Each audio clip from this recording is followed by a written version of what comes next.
Hey folks, we are live. We are back today for another in our ongoing series of content artist development programs. I am Les from 6S1 here for CGBytes as always, and see we've got a number of folks hanging out in the chat already. Love to see you guys here. I see Cajun Beauty, of course, Terry and Jason from CGBytes, our lovely sort of hosts and chat moderators. We have Anita Amaranth. Let's see who else.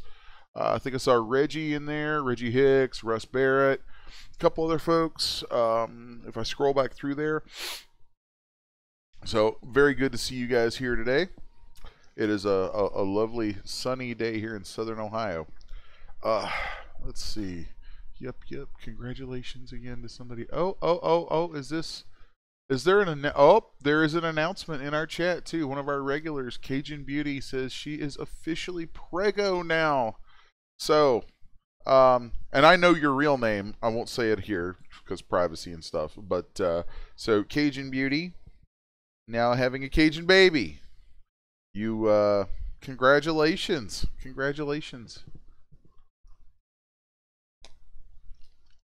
That is excellent. Terry says she's not really a host, more like a cheerleader with alcohol. I am good with that. I could use some of that right now too. So, well, congrats to Cajun Beauty on the awesomeness of bearing forth a new Cajun spawn into the world. So that is cool. We'll have to come up with something cool to do to sort of celebrate with you guys. So, all right. Well, now that we have began. Now that we are on our way, we are rounding out this week our mechanical series, where you guys have gotten to see the creation of this bad boy right here, the mechanical, the Dark Void All-Terrain Walker, or ATW as I call it. And what this week is going to focus on is really two wrap-up elements of this, that being adding some poses for the Genesis. I'm really going to focus on Genesis female today. If we have time, I might do the male, but the stuff that I'm going to do with her actually would probably translate over to him pretty easily.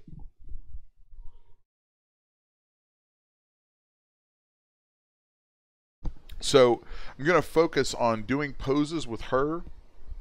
I've already put together a few just so we can kind of demo those and have something to look at there.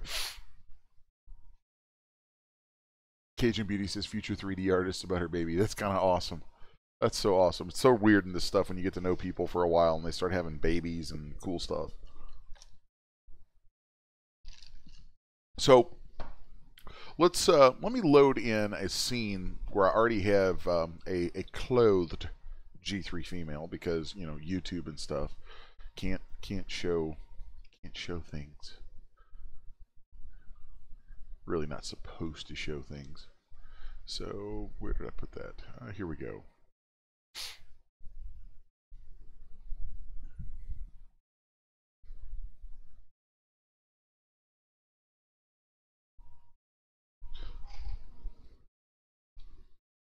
And did I accidentally... Oh, no, it's loading. There we go. I thought I accidentally overwrote my scene. I was like, that would be awkward right now. So here we have G3 female loaded in. We have our mech loaded up.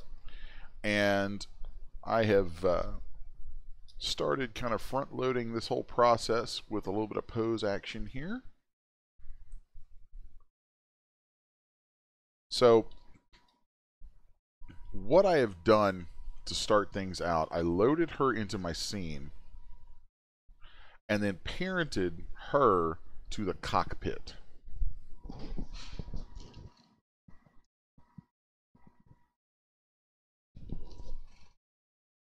Once she's parented to the cockpit, then all the posing that we do can be saved out as hierarchical poses. Hierarchical poses are really handy, really cool stuff, very marketable. So all you guys who are trying to make new products and content, keep that in mind. Hierarchical poses are extremely marketable. So here, let's go into my pose folder.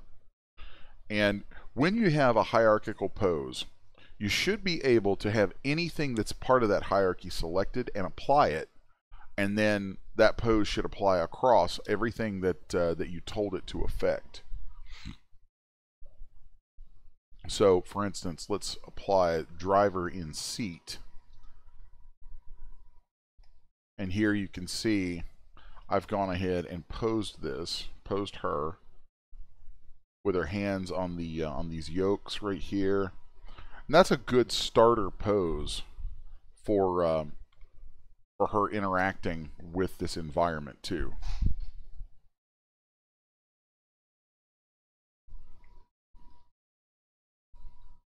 So I want to go quickly through a bit of the process. I don't want to dwell on posing a lot, although I don't know, I shouldn't say that. I'm probably going to spend about half of our time today dealing with posing in general.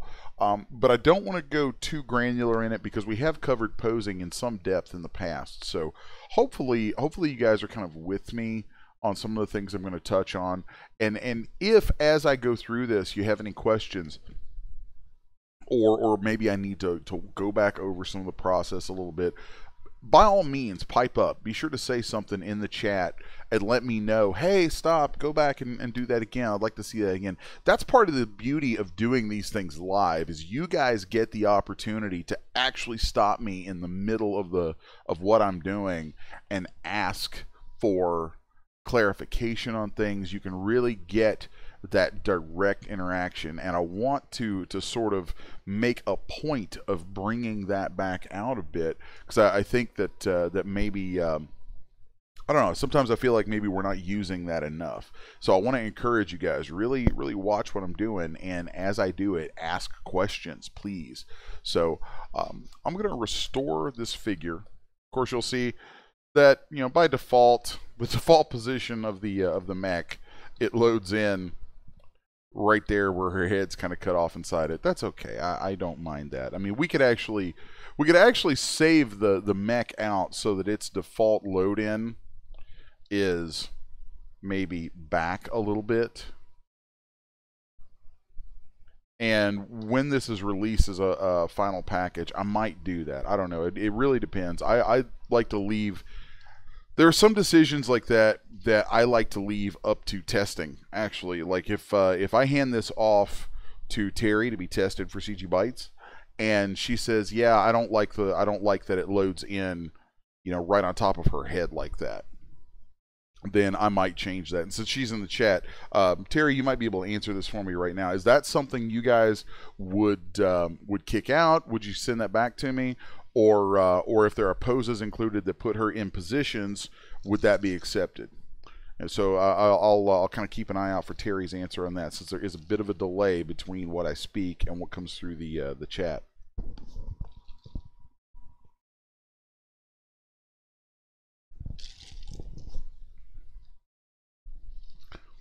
Okay, yeah, she says it's best to have poses. Let me try asking that a different way. If I handed this off to you guys with it loading in like this, if this were the default load in, would this be accepted? Or should I perhaps save it so that its default load in is maybe back just a little bit like this?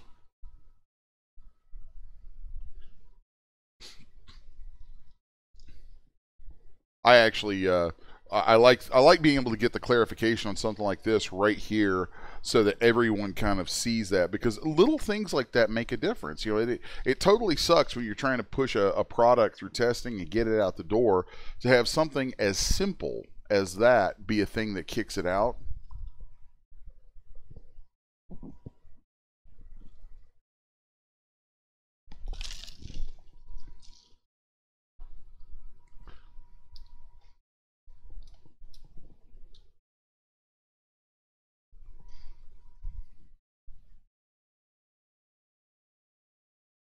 See, Terry says this is a complicated question.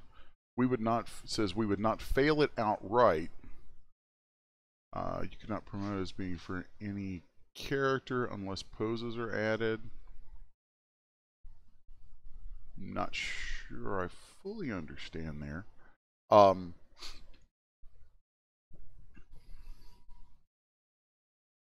Because the figure load not in the 0 position is okay. Let's see.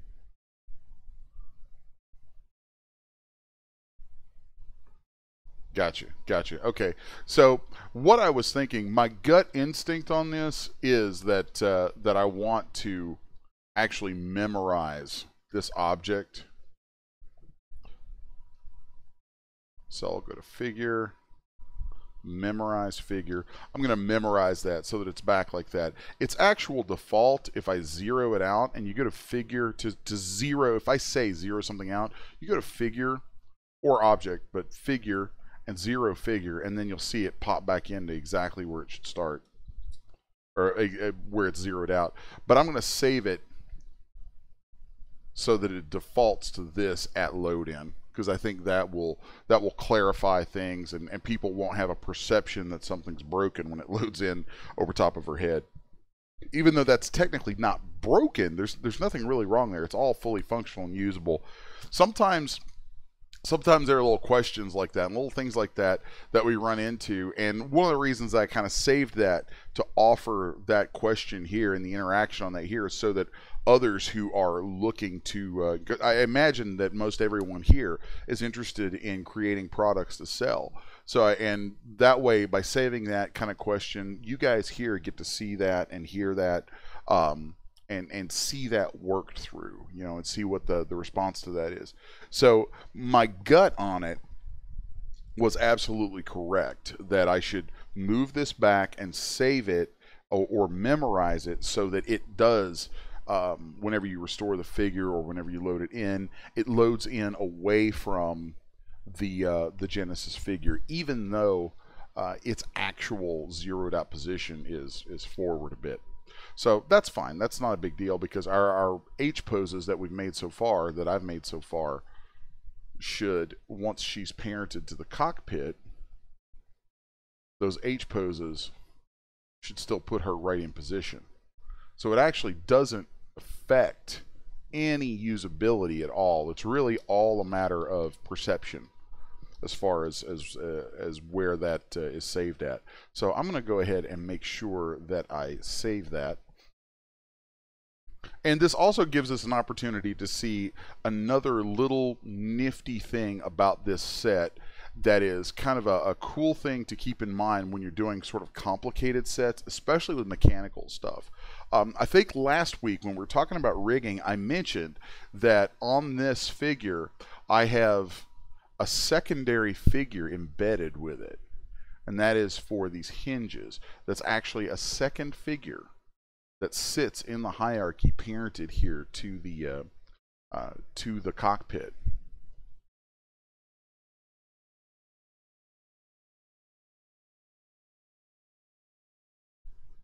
So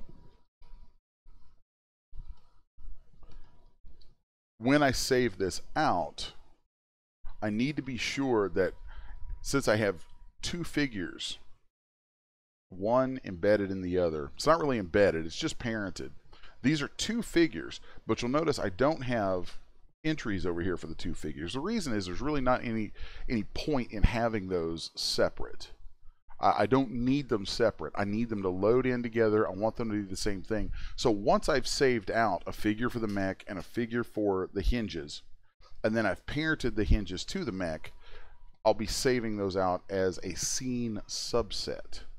So I'm going to go over here, and also that scene subset is going to save my my preference and my memorization, my memorized elements. It's going to save all that data inside that scene subset file and not affect the underlying figures. So let's go over here and hit scene subset. And another thing I want to show you is, you see how I have this nice thumbnail, this pretty rendered thumbnail here. Well, when I save this out, it's going to create a new thumbnail. It's going to honestly look like crap. So let's go to scene subset, and you'll see what this does. Let's save this and I don't want the Genesis 3 female. I just want the dark void ATW. And here you see it brings up the hatch hinges in the list.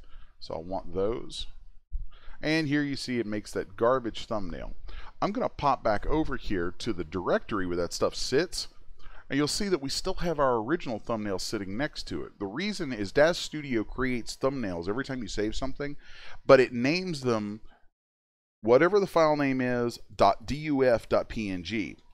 If you delete the .duf.png and you have a file sitting there that has the same name with the only difference being the absence of .duf, then that will be read as the thumbnail. This allows you to do rendered thumbnails and have them sitting there as .png files. And then if you need to save something back out, you're not going to lose your nice thumbnail. So here, if I just delete the garbage thumbnail that it made and then pop back over, I hit refresh and I have my pretty thumbnail back.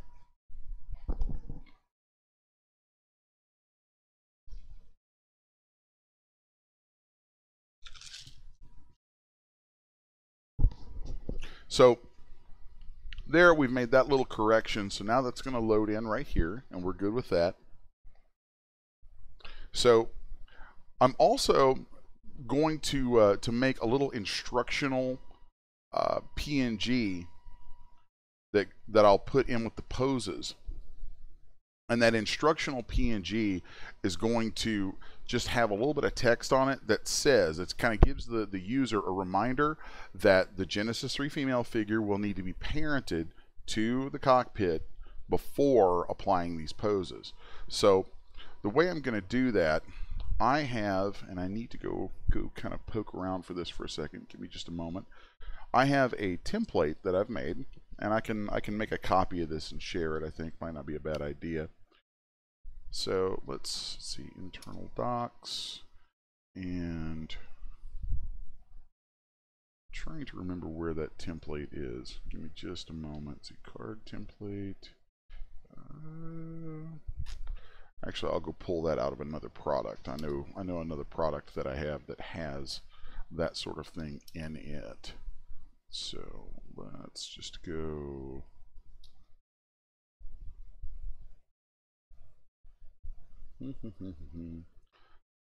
Pardon me a moment while I do a little bit of navigation.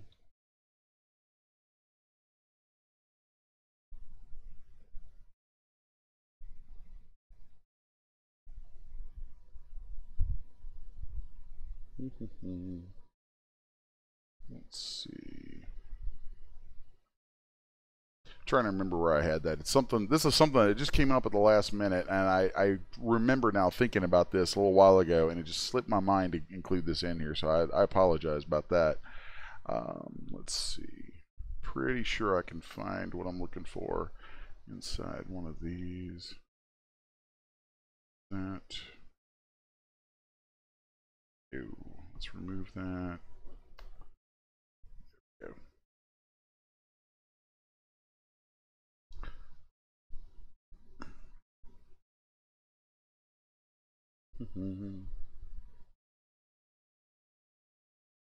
I thought I had that in here. Nope, wrong one.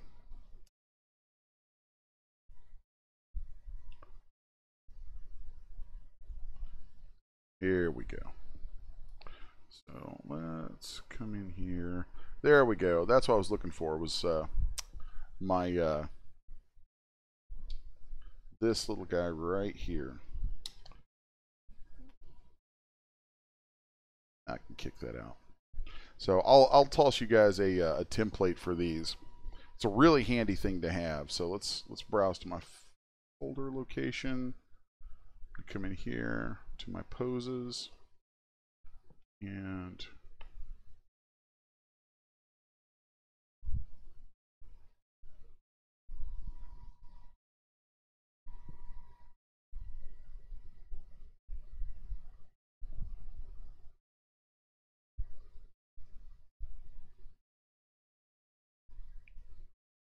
here we go. That's where I want those. So let's drop that in here and just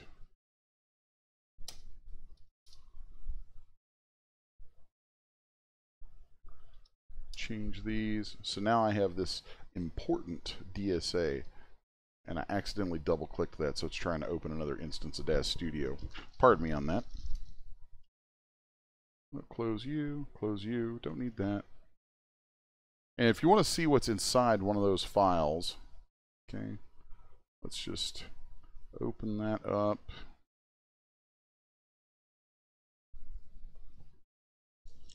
Right there is all that goes in one of these. Is just a URL. So if somebody accidentally clicks on it or whatever, all it does is throws open a website. So I'm going to change this one to www.cgbytes.com and close that.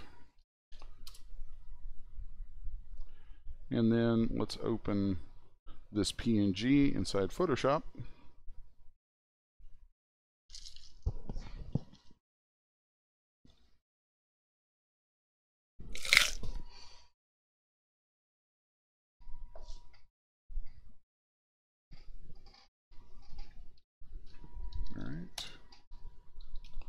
And let's just make a little pretty gradient on this. No, not that. Not a gradient map. I want a gradient here, and let's just do something like this. And make it radial, reverse it. Fill it out nice and large. There we go, cool, cool. So there's that, and then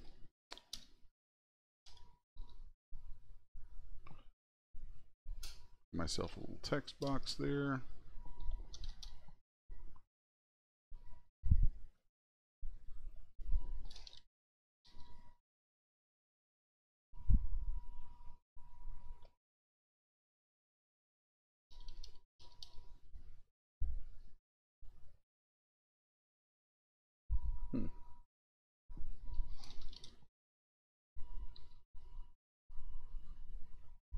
Oh, it would help if I had that up on top. Derp.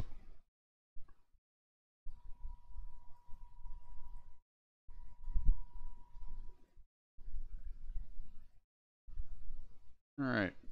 So the note that I want to have put in here is one that says to make sure you parent the Genesis figure to the ship's cockpit before using poses.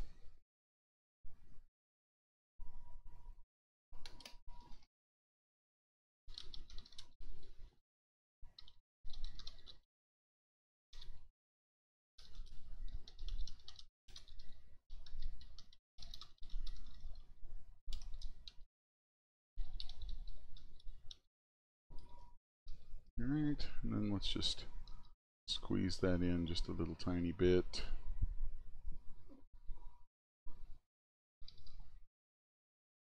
Let's give that a little color so it stands out from the white.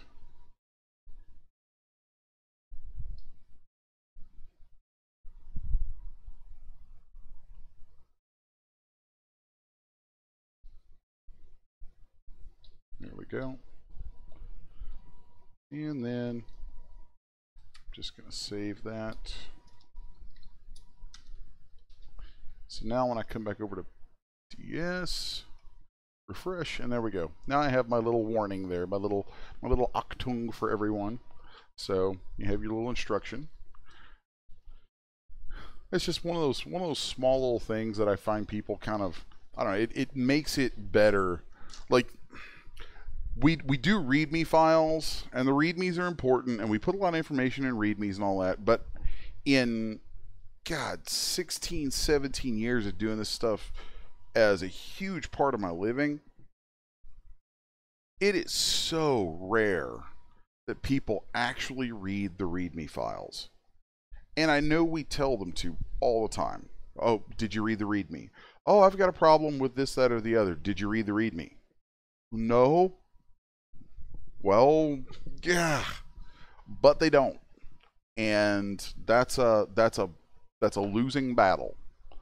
We're always going to lose that fight, even though it's there to fall back on. We're always going to lose that fight. So I've started doing these little guys quite often, where I include these little notes in my libraries so that people can see the stuff right there, because that's the place their eyes are going to go. They're going to look there, so might as well give them teachable stuff right there in those thumbnails.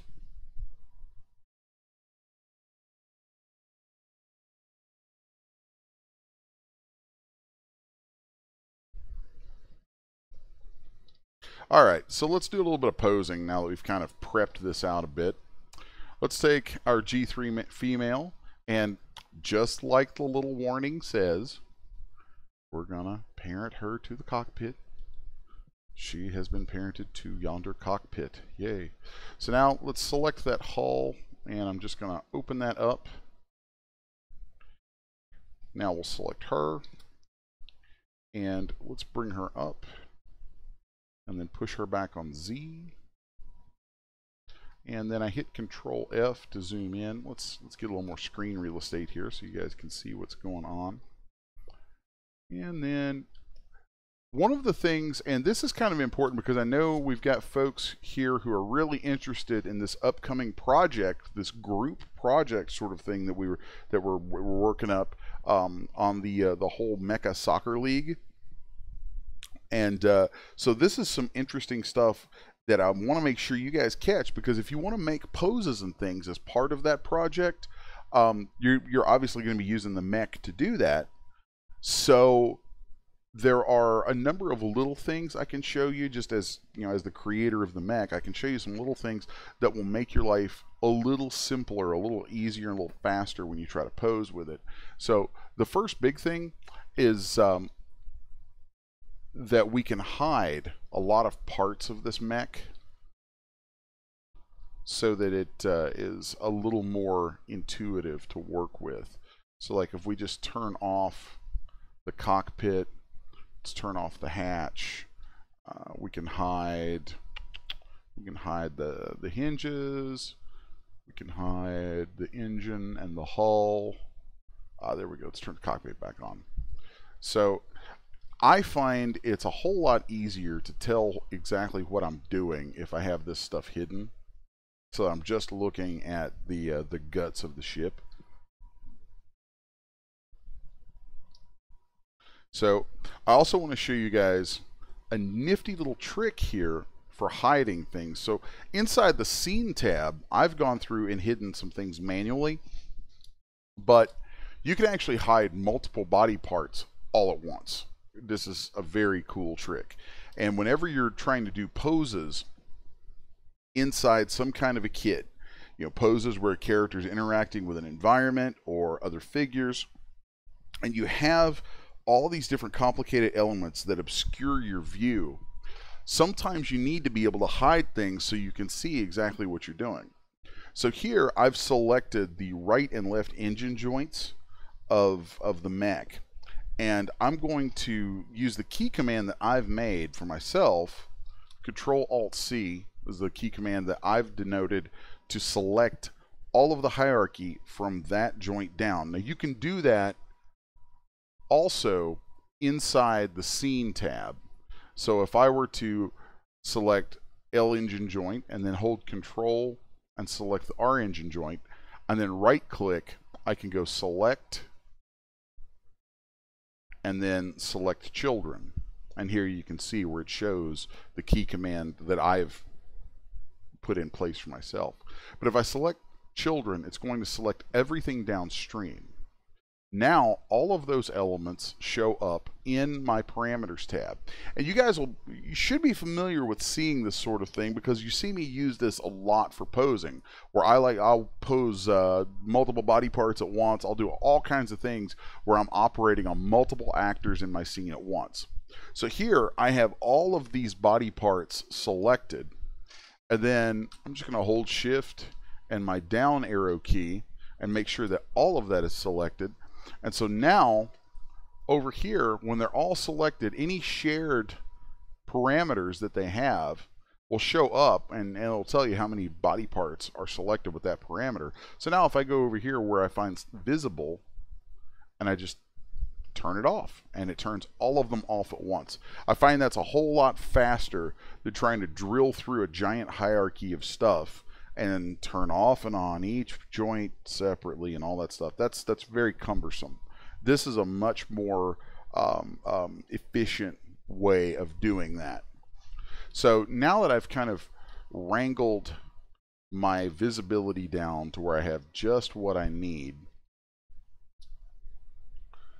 we can begin to really work on building some posing. Okay, so let's take Genesis female. Let's move her a little bit. And there I've just kind of dropped her feet down. The nice thing about this, as far as the feet go, is that's such a, that I feel like that's kind of a forgiving part of this, because that area is just so rarely going to be seen. So that's actually kind of cool. But I want to go ahead and take her feet. I'm going to select each foot. I'm holding control, by the way. I select one foot, hold control, and then click on the other one to select both. And once I have those selected, I'm going to pin them both. And you'll notice I didn't click on anything in here. It's because I have a key command for that. But if you don't have that, you just come to, let's select these again. Come to the little pin emblem on your posing tool up here, and you'll want to pin translation and pin rotation. So we do that on the feet, and then I'll go to the hip, which the hip doesn't have any geometry allowing you to select it in the viewport. So the hip has to be selected through either the drop down or the scene tab. But once I have the hip selected, I will get my translate tool. And since the feet are pinned, we can just move the figure up and down into position.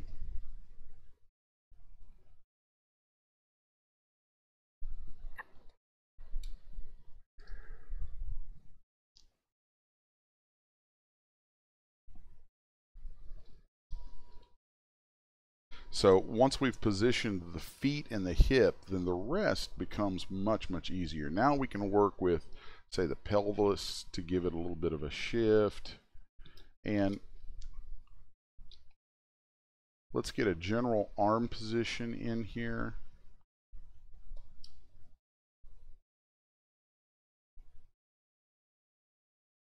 Okay.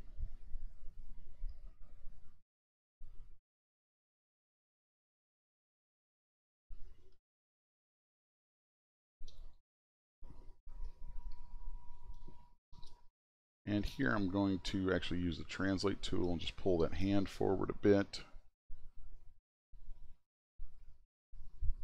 Maybe let's rotate on X.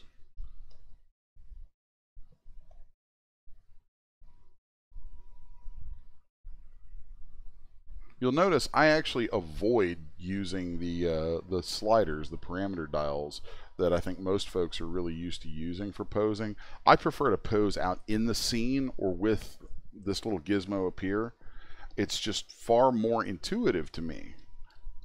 The sliders, it's something about those. I've never liked posing that way. I've never liked it in Poser. I don't like it in DAZ Studio. It's, to me, these are here for tweaks. Those are there for small little nuanced changes you're going to make. But the bulk of posing is broad strokes. And that broad stroke work I prefer to do by actually interacting with the models. So if you were to ever watch me animate in, say, Maya, you would see that I build these control rigs in there that allow me to use kind of the same methodology, where I'm able to click and drag in the viewport, and it's just so much more intuitive. It becomes much closer to puppetry.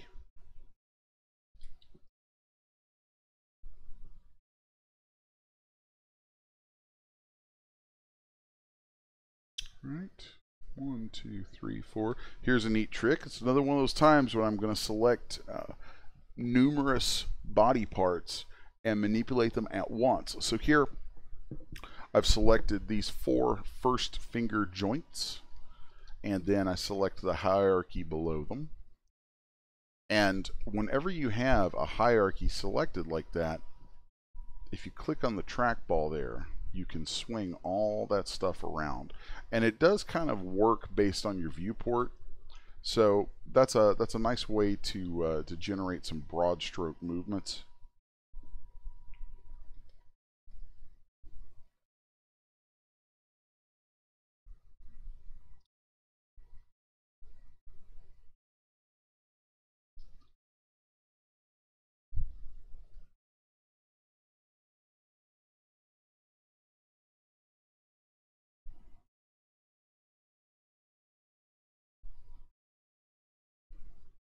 Then we have ring finger. Let's just move that out a bit.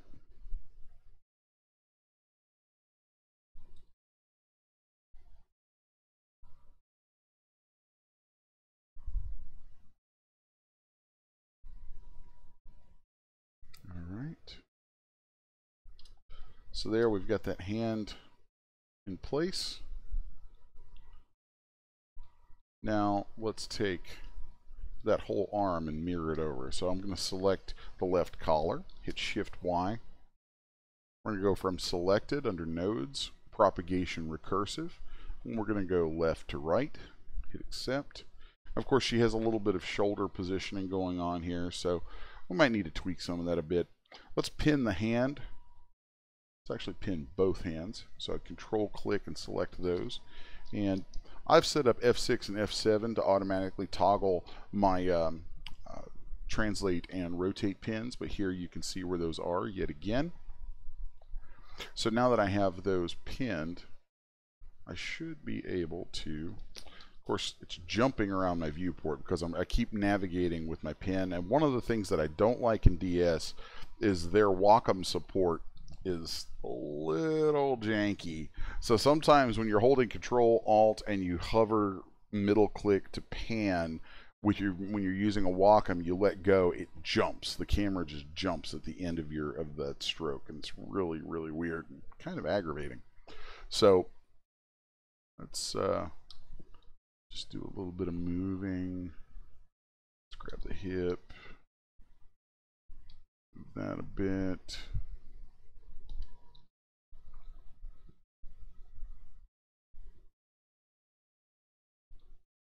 There we go. I just wanted to take out some of that that collar positioning that we had going on.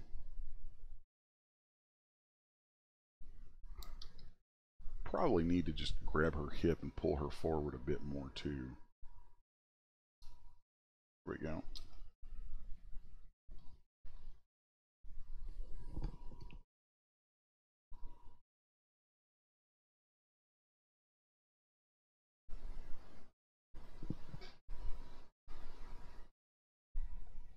So you guys can still hear me. I think I accidentally bumped my mute button for a second there, so I want to make sure you guys can still hear me.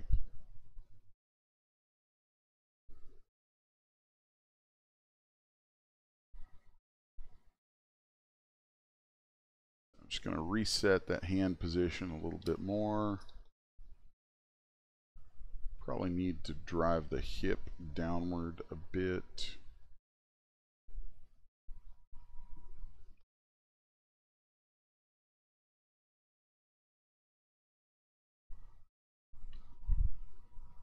Sometimes I'll go into wireframe mode while I'm posing something like this, just so I can kind of pose through it. I do wish DAZ Studio had an X-ray mode, but it does not, and that's kind of sad.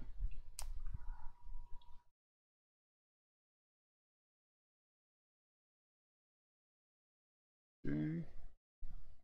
And I know looking at wires like this can be kind of odd. Also, sometimes when you're posing, switch out to a smooth texture view, or a smooth, switch out to the smooth shaded view. Because sometimes seeing the textures while you're posing can actually distract your eyes a little bit. And that smooth shaded view can give you a better grasp of what you're doing. I alternate. I actually prefer seeing everything with the textures turned on just because it looks finished and I feel more comfortable with it. But a lot of times having it turned on does kind of create some odd issues. Okay, now let's select that left collar. Actually, let's just do from the hip all the way out, from root recursive left to right. Oh, it swaps it. It shouldn't have swapped it. I didn't tell it to swap it, but it tried to swap it anyway. That's fine. So selected recursive left to right. Okay. Now let's go grab that hand. We did do a little bit of positioning on the spine, so that the right hand is going to be a little off at first when I mirror that.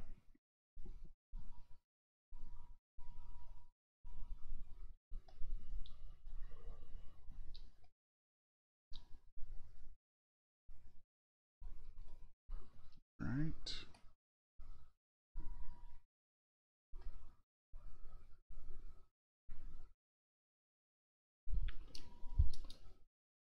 Great, cool. So there's that. Let's look at her torso just a little bit. There's some things going on I'm not real happy with. I'm going to try to move that without totally screwing up the hands, although that could be difficult. Yeah, it's not wanting to play nicely right now.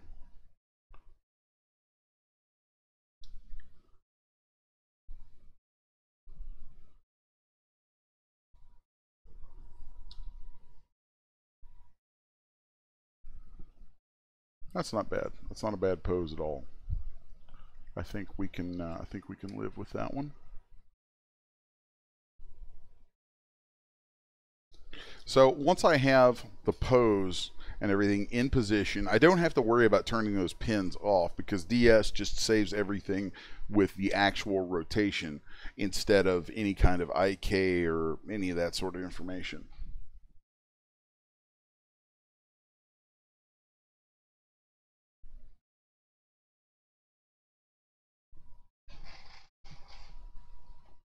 So let's go into the cockpit.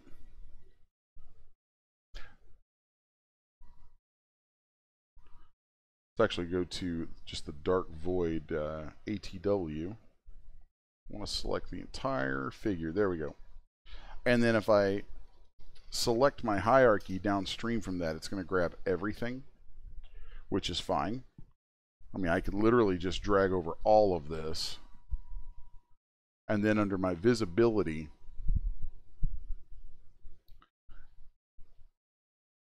it should show up right here. Let's see, visible, off, on. There we go, off and on. So now everything's visible. And I'm going to select the mech. Actually, let's restore that hatch. Okay. Now I'm going to select the mech, and I can have anything on the mech selected to do this. Go to my content library, and I want to give myself an angle that's going to make for a decent thumbnail. And I find it's a really good practice to render your thumbnails as you create your poses. Just as soon as you've got it, like if you have some decent render settings that you can have up, go ahead and render your thumbnails right then. Because if you save them and get rid of that .duf part of their naming, then you'll have them as you move forward, and that job, that part of the whole packing job and getting everything, you know, product ready, that's just done. So that's kind of a cool thing.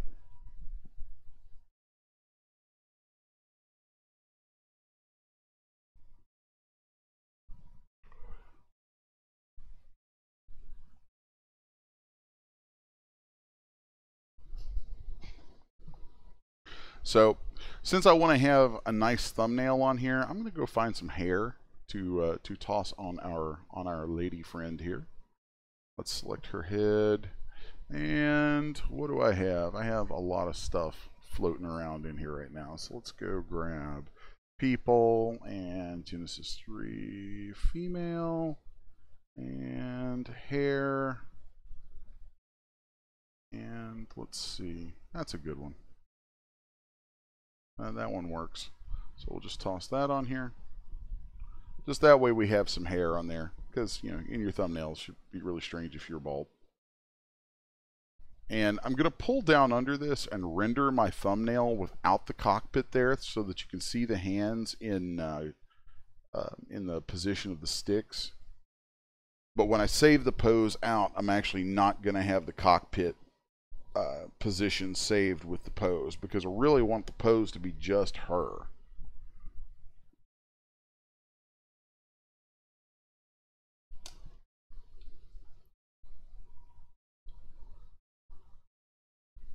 Now let's go grab a render preset.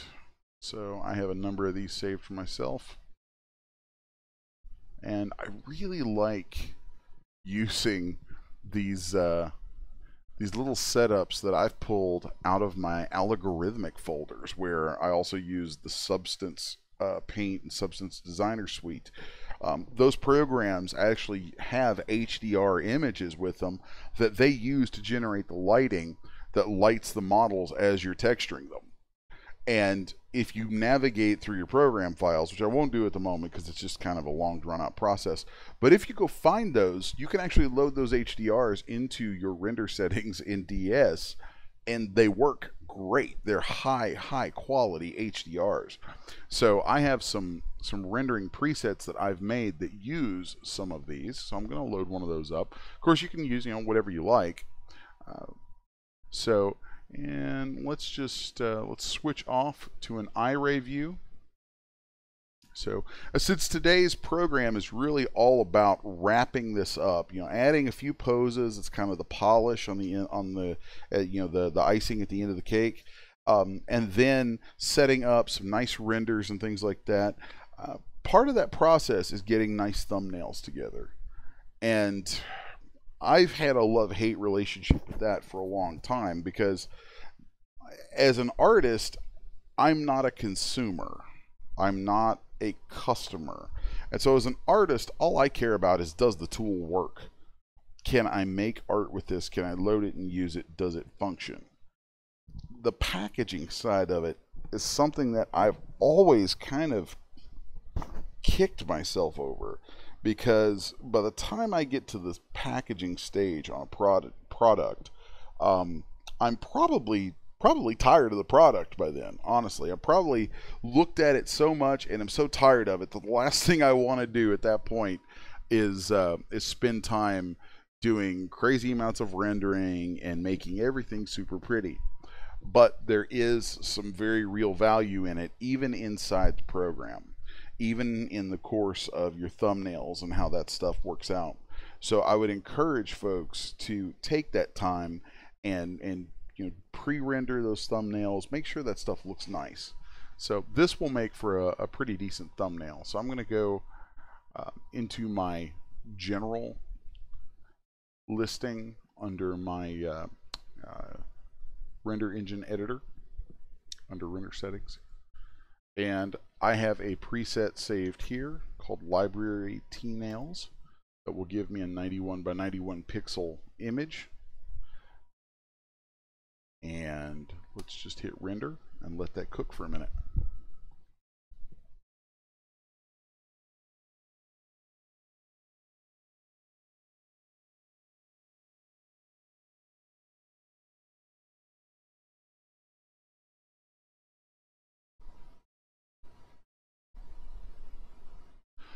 Reggie asks, what is the standard size for thumbnails?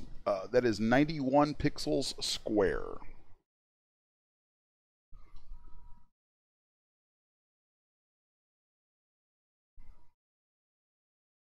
And when this finishes saving, you'll notice I'm not even going to bother to save this image from here, because it's going to be in my render album. And I'll actually end up saving it out of the render album after I save this pose.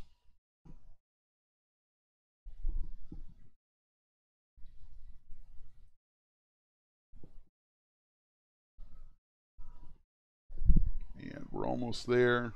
Almost there. And Bob's your uncle.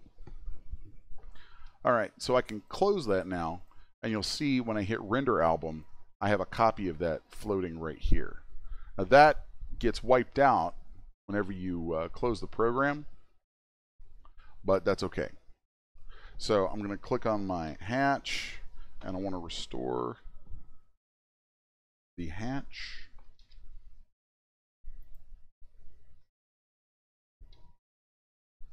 Okay, there we go. And I have the ATW selected. So now let's save that pose.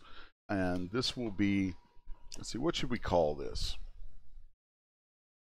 Let's see, hands on sticks. That works. We'll call it gripping sticks. It sounds even better. So I'm going to hit the plus sign here at the bottom of this pane and go to hierarchical pose preset. And we're going to call this grip sticks. And then this menu will pop up, and I can begin to navigate and select or deselect any of the things that I don't want. Now, a little speed trick that you can use is to select all the elements in the scene tab that you know you want to save into your H pose. And then when at the point where this comes up, you can tell it to check only things that are selected in your scene. It's kind of cool. It's kind of a handy trick, but it takes a little getting used to. So right now, I just want to pose. Let's see. Actually, you know what? I am going to do that. Let's cancel that. I want to show you guys that. That's a cool thing to do. Let's go select just her. And then here comes that key command again that I've made where I'm selecting her hierarchy. Of course, you could right click on the Genesis 3 female entry right here and hit select children. Once I have all of that selected, because she's the key thing right here, I really only want to save posing for her. The next thing I'm going to do is hold Control and select Dark Void ATW. That needs to be the last thing selected. And it really works best if it's the root selected. I've seen it do weird stuff sometimes if you don't have that. So now let's go back in here and do hierarchical pose preset. And we're going to call this grip sticks. Now I'm going to right click and hit uncheck all. Then right click again and check only. Check scene selected only. So now if I expand all checked, you'll see that everything I have checked over here in my scene tab, now I have checked in here. So now let's accept that.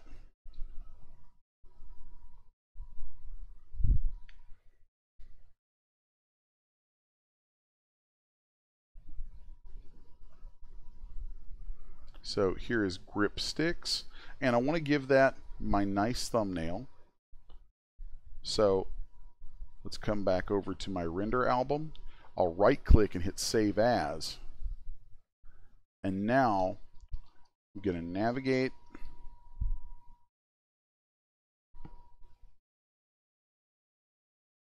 all the way in to where my poses sit. And here is grip sticks. So, and I just saved over it. I want to do one more thing. Since I'm already going to that file when I save as, if I just save as and overwrite it, it's still that .duf.png. So this is a good opportunity to remove that since you're already going to be in there. Okay, so now if I refresh my library, there we go. You see our pose. So that's the process that's really identical to the process that I've used for creating these other poses that you see here. And that is the process I would use creating poses for a character to interact with just about anything. And on a kit like this, since it's a vehicle, having poses in the kit is really a big deal. I mean, you could put out the vehicle without the poses, but you're going to sell a fraction of them without them. That I know. I know that from experience, because there have been plenty of times where I've done something that was a vehicle or a prop or a scene that that I didn't, you know, by the time I was done with it, I didn't want to pose in it anymore. I was done with it. You know, it was just, I had project fatigue. Project fatigue is real, my friends. It is a real thing, and it's so easy to have it happen.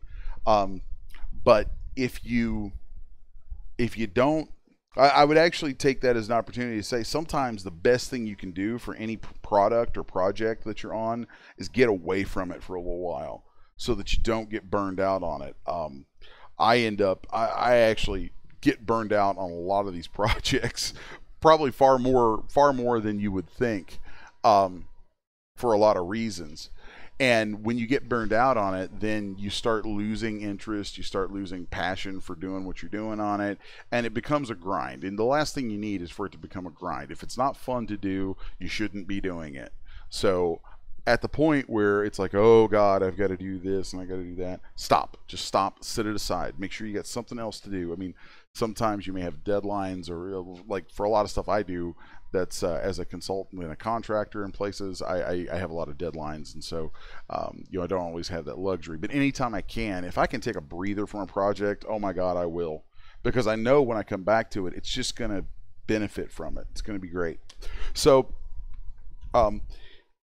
at this point though, the poses, like consistently poses and adding poses to things, is something that, you know, I don't enjoy doing them. I just don't. You know, like for me, I like to pose things for my own renders. If it's just for me to do a piece of artwork, it's a totally different mindset. But making poses is not something I really like doing. But it's an important part of the process. It's an important part of the package. So I'm trying to make sure that I kind of show you guys that as part of the wrap up on this, because it is definitely something that I saved to the end. So let's see.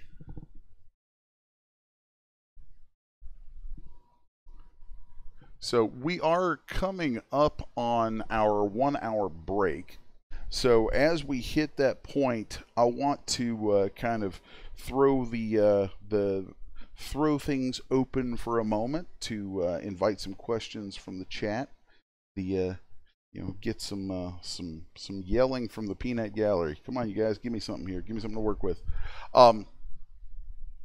So when I come back from the break, we'll be going into setting up some nice promo art with this, and setting up a couple of different scenes, and you'll see some of the things that I go through with that. And then I also want to take you through where I've set up a couple of different templates that I use for my promo art on things that go up at CGBytes, so you guys can kind of see my thought process and how I package and or how I generate my packaging for this stuff, so that it's consistent and it's well branded and all that kind of thing. So let's see. Okay, hopefully the sound is still working for you guys. I see someone had an issue with it.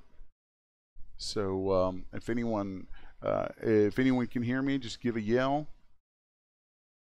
And so does anyone have any questions about anything that I've covered so far? I know it might have kind of seemed a little scattered, and I apologize for that, but it really is, that's really what it's like at the end of a big project like this. You know, it toward the end, it's funny, you can feel much more focused at the beginning of a project, or even through the thick of it, when you have things that I consider much more difficult and at times far more interesting tasks.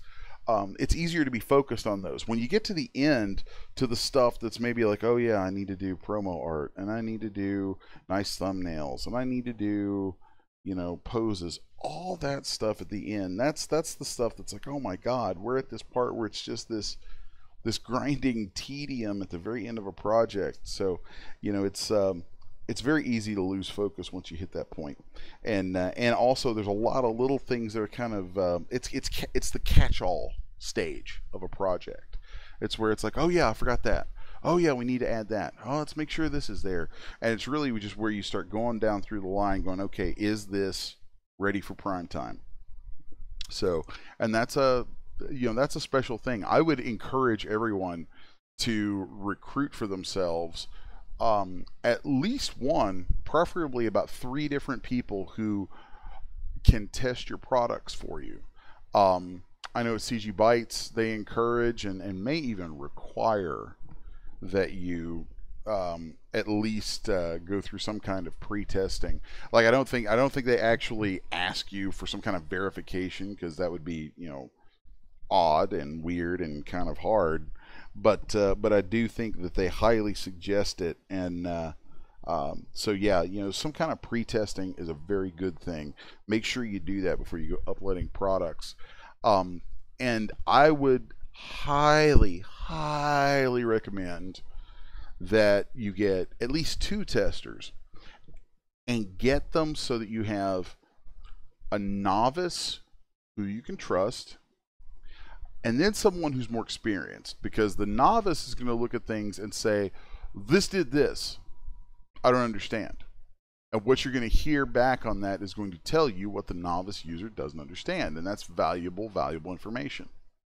Then the experienced user can look at things and test it.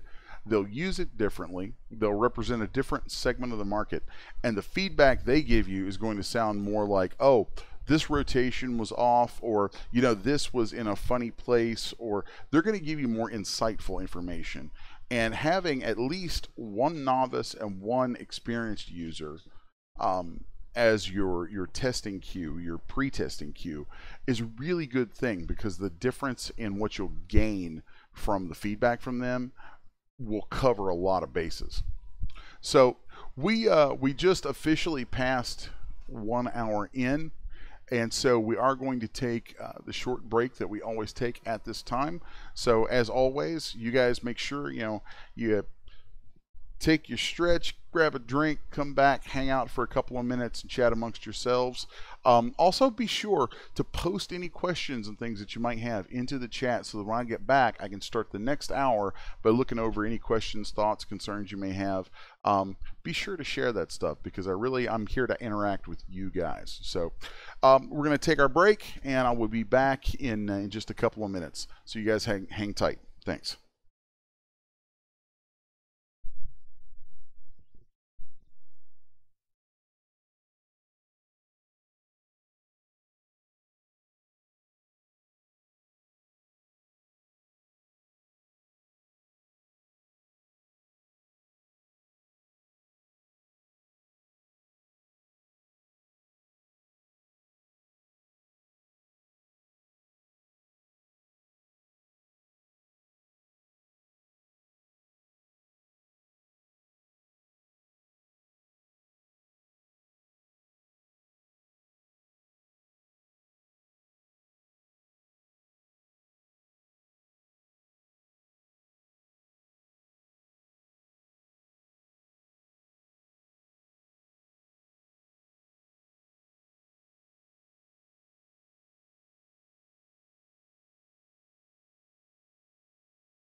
All right, I am back and going to scan back through the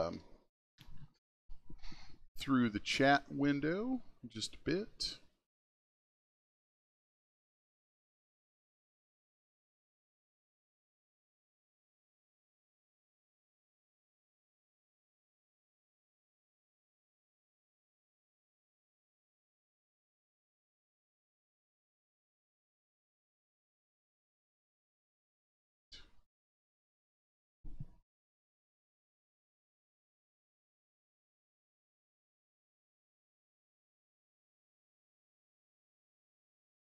Let's see. Oh, we do have some conversation going on in here, and I also see some folks who I didn't give a shout out to from the beginning.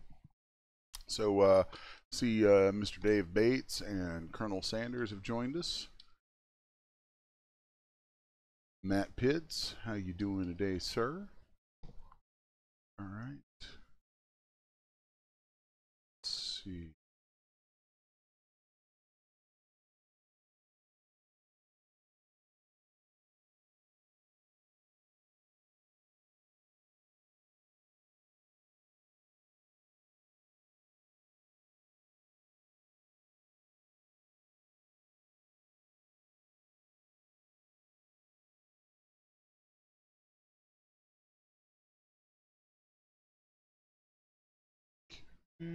Just kind of scanning back through, seeing what everybody has been talking about while I was away for the moment. So,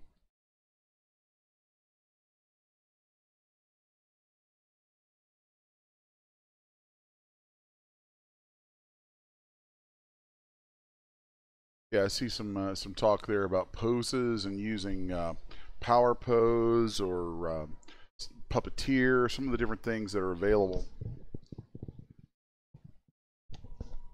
Those are all great tools. They are. They're all great tools.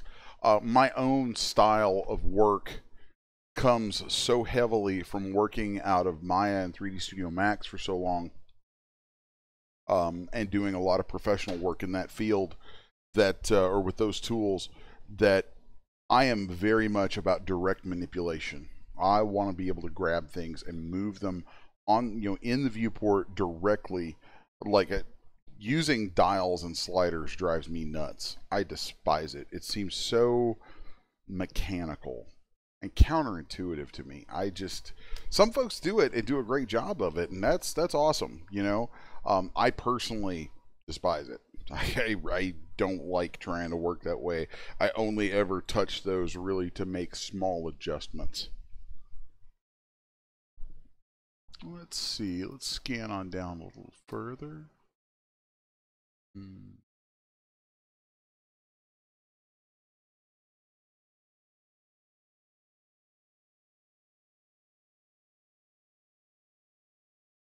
Matt Pitt says it'd be nice if there's an option to disable the pop-ups, pop-up version of thumbnails, because if you're on a small screen, they take up a lot of space. This is true. I'm actually not a big fan of those pop-up thumbnails. I mean, it's another piece of packaging. It's another piece of polish, polish on the surface and all that kind of stuff. But you notice, you guys never see me make those. I don't really care for them. I think I get it, and I'll do them from time to time, but not very often. Like, not unless somebody, not unless someone says, "Hey, we really want you to do this." Do I do them? They pop up and they float over things, and I'm just like, man, that's just a bit much. It's like, how much polish and marketing do we need to have on this? They've already bought it. You know what this is. You know what that thumbnail does from looking at it. I don't care for that very much myself, but that's my opinion. If someone wants it, if someone, particularly if someone looks at, like, if a tester looks at a pose or a thumbnail for something, thumbnail for a pose or an object or something, and they have trouble telling something about it. Maybe it's a pose that has some little nuances to it.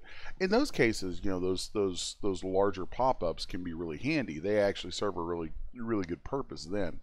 But most of the time, like I said, I'm not a fan of them. I get it; they're cool. They can look neat when they pop up and all that kind of stuff. Um, I come at this stuff from such a utilitarian sort of point of view on it that things like that are often, to me, they feel kind of fluffy. You know, they're not they're just they're not about function, and I'm all about function. I'm far more about function than I am fluff. So that's kind of my thing.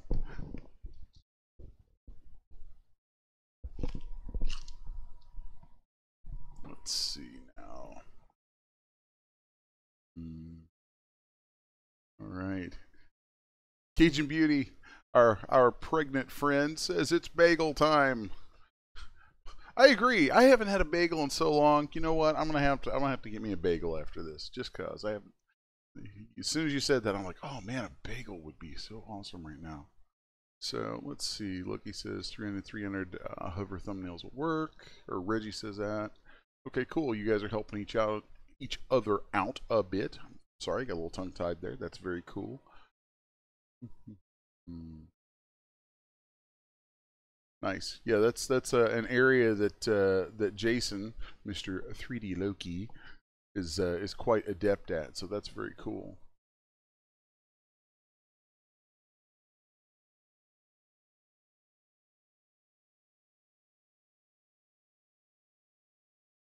All right.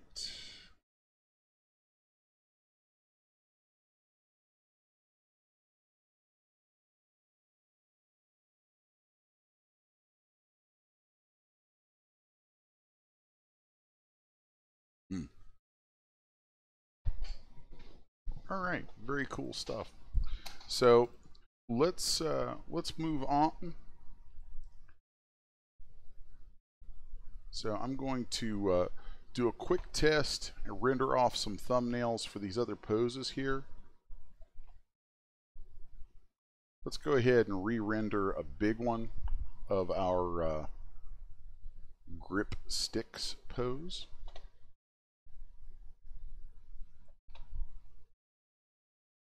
Swing that back around in here.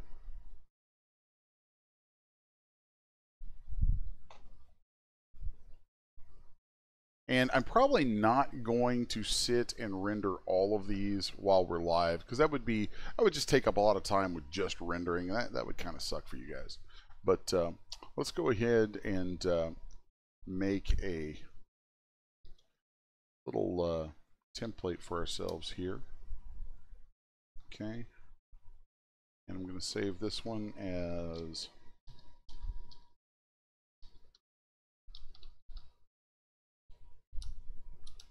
by 300 library pop up.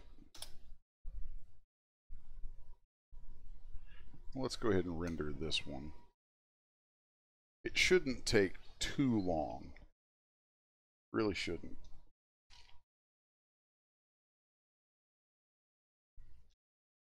And there is a rather nifty little trick that I like to use whenever I have to do a lot of renders for things like thumbnails or pop-ups and stuff like that. And that is, I'll set up an animation where I'll take the figure or figures, I'll take everything in the scene and set keyframes for them at every key going across the timeline, across the bottom of your screen. And then I'll go back through and at frame 0, I'll apply a pose. At frame 1, I'll apply a pose.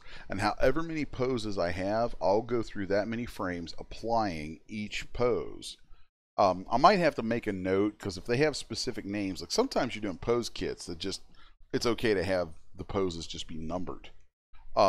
If you're doing a lot of poses, I'm fine with that. I think that's okay. I think it's silly to sit and try to come up with creative names on 30 poses. That's nuts. But if it's something where you do have a smaller number and they're very purpose driven, then you might want to make a note.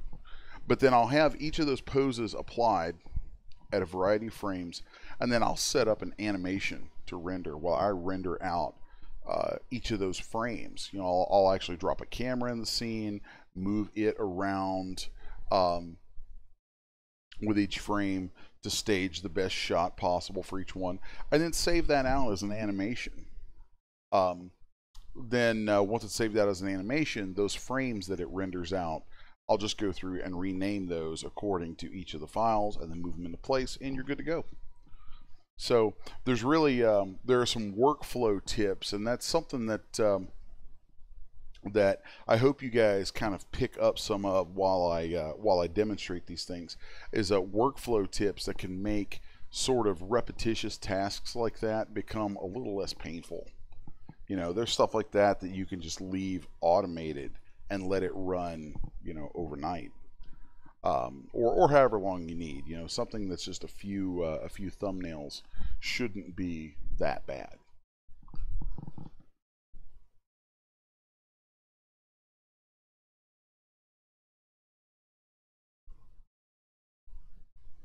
And I see Limba Zero popped in just to say hello. How you doing? Glad you could join us for at least a moment today.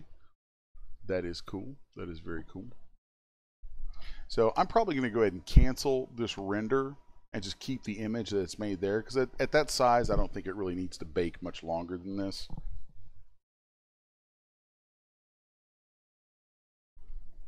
Yes, I wish to cancel this render, but I can still hit close, and that's still going to show up in my render album. And let's just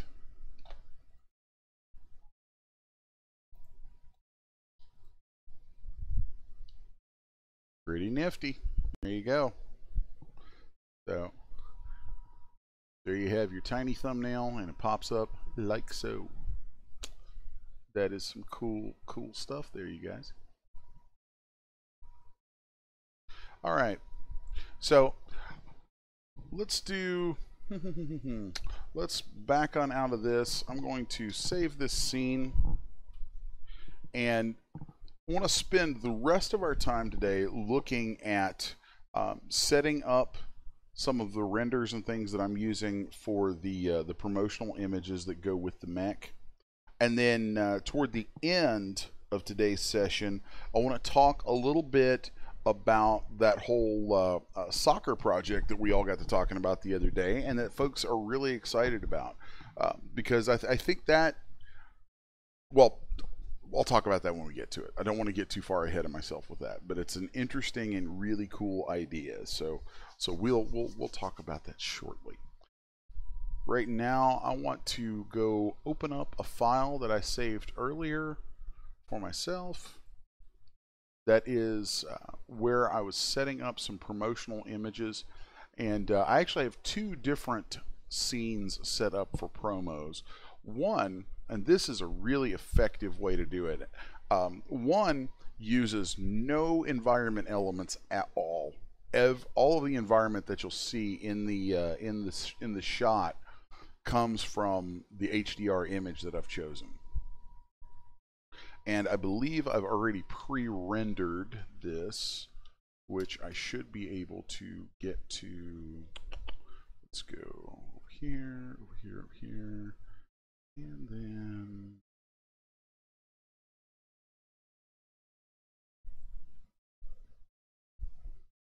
here we go. So let's check out this render.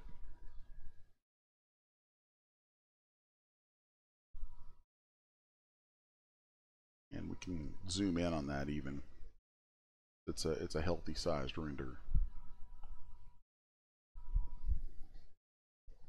I really love the way this render came out. This made me quite happy to be able to see my red design and the yellow design. The red design that you guys watched, like that was completely kind of an unplanned thing, but you know, that came about in the course of just demonstrating for you guys using Substance. So there's a few things that I wanted to talk about with this, because even though we did a series that was on promo art, I feel like it's important to go back and address certain things kind of repeatedly, because they come up so often. If you're trying to do this stuff, you know, you're trying to make some kind of revenue out of it. You know, I mean, that's sales. You want sales. You want to sell the work you're doing, and in order to sell that work you're doing, You have to think for a moment, what is it I'm actually selling? Am I selling this mech? Am I selling these products? No, you're not. That's not the sell. What you're selling is the opportunity for someone else to create artwork along these lines.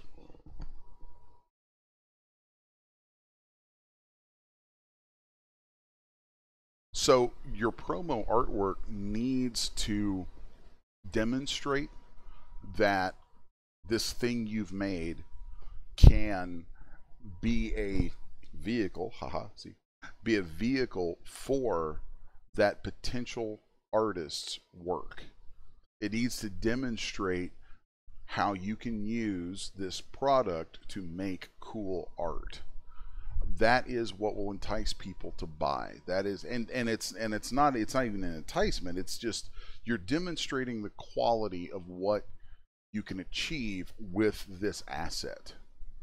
So the thought process behind that, even though it may seem kind of ephemeral, is still important, because when you realize that and you start to think about it that way, you're going to start taking a step back from those promo images and looking at them through a very very granular or very critical sort of eye. So with something like this, there's a classic a classic rule you find in composition. You'll see this sort of thing happen a lot. Okay, let me change that maybe to a different color pen.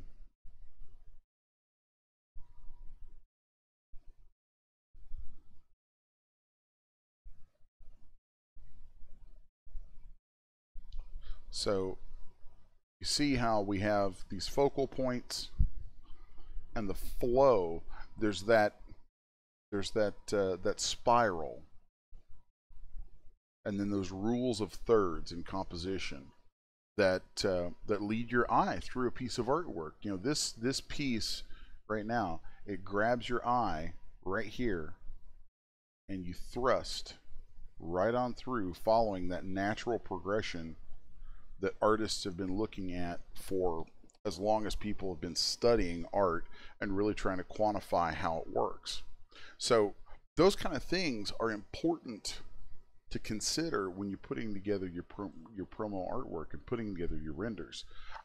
Take the time to really think through those kind of compositions. So that's one of the things that I wanted to talk about a little bit. And here I have this scene set up that was used for that render that you were just that I was just showing you. So there are some other aspects of actual rendering that we could talk about inside here that I think are really important. Here in this scene, there are a couple things I've chosen to do that make this a strong piece of promotional artwork. One, we have two texture sets. So you can immediately see that this item has legs, has versatility.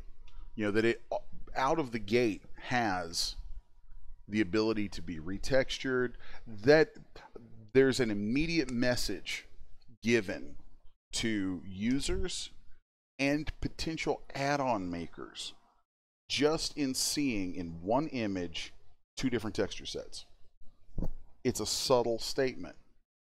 It's not hitting them over the head with it, but somewhere in the lizard brain, the potential content maker sees that and goes, oh, there's stuff for that.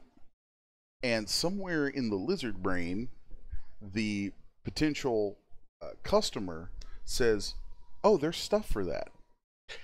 Anytime you can take a product and give it the feeling of having more with it than just the one thing, if you can really give it that robust feeling that it's part of something larger, that you know, that you make it a playground. Okay, every product, big marquee products like this. I mean, there are smaller products that are just like little prop kits or utilities. Those are a different thing.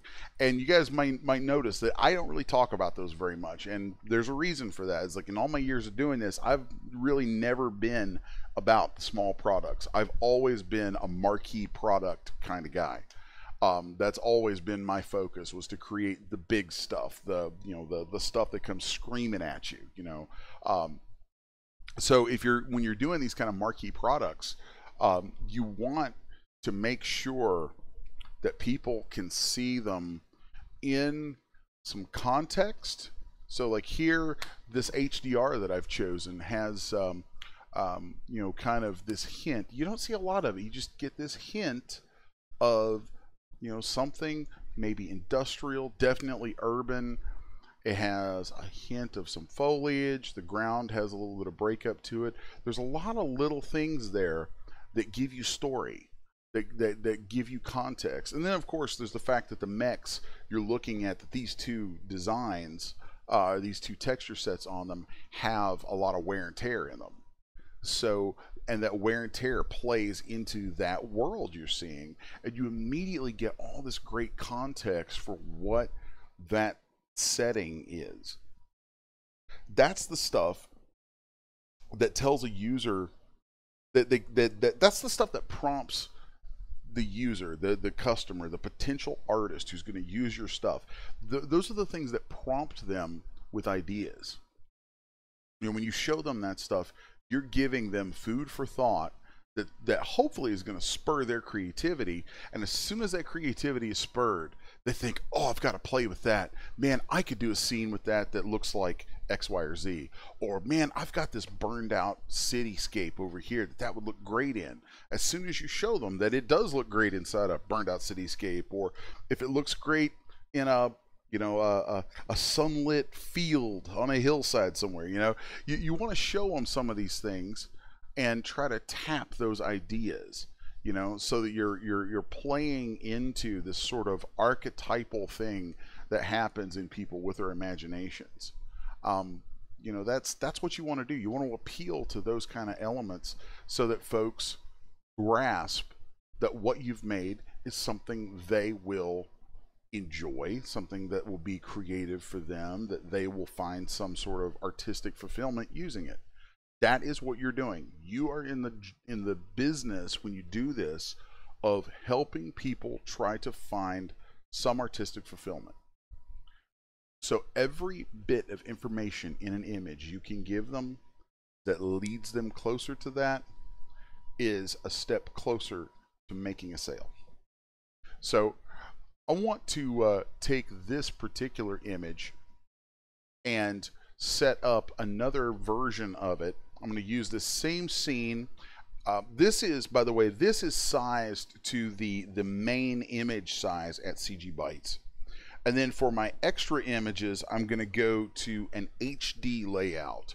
Okay, so I'm just going to go over here into my render settings and go to my dimension presets, and I'm going to use the full HD layout. And I'll be saving a copy of this. Now you notice my composition, as soon as I change to full HD, my composition is totally broken. So obviously I need to move some things around and give myself some room to play. So let's grab this mech in the background. And sometimes when I'm laying things like this out, especially when I'm working in these HD resolutions, these widescreen resolutions, I'll work from a couple of different camera angles with a couple of different windows open. And again, this may be kind of a holdover still too from all the years of working with like 3D Studio Max and Maya and stuff like that, because it's very common to use split windows and 4-up windows and things like that in there. So here I'm going to select our second mech, and let's just move him forward a bit, maybe over to the side a little.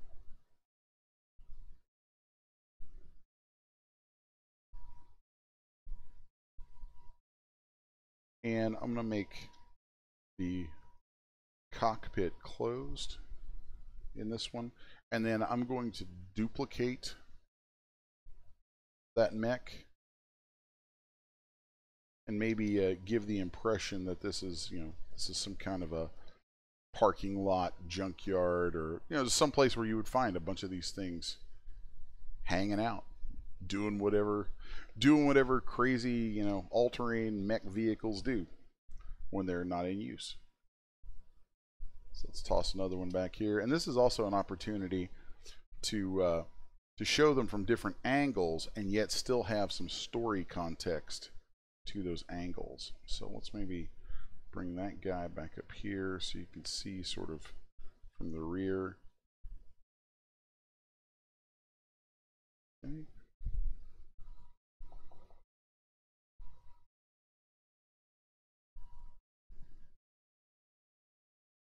And let's take this guy and just apply my my yellow material setting.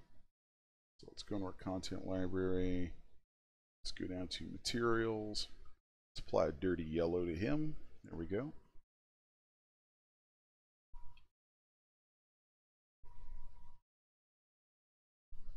Maybe move that up a little.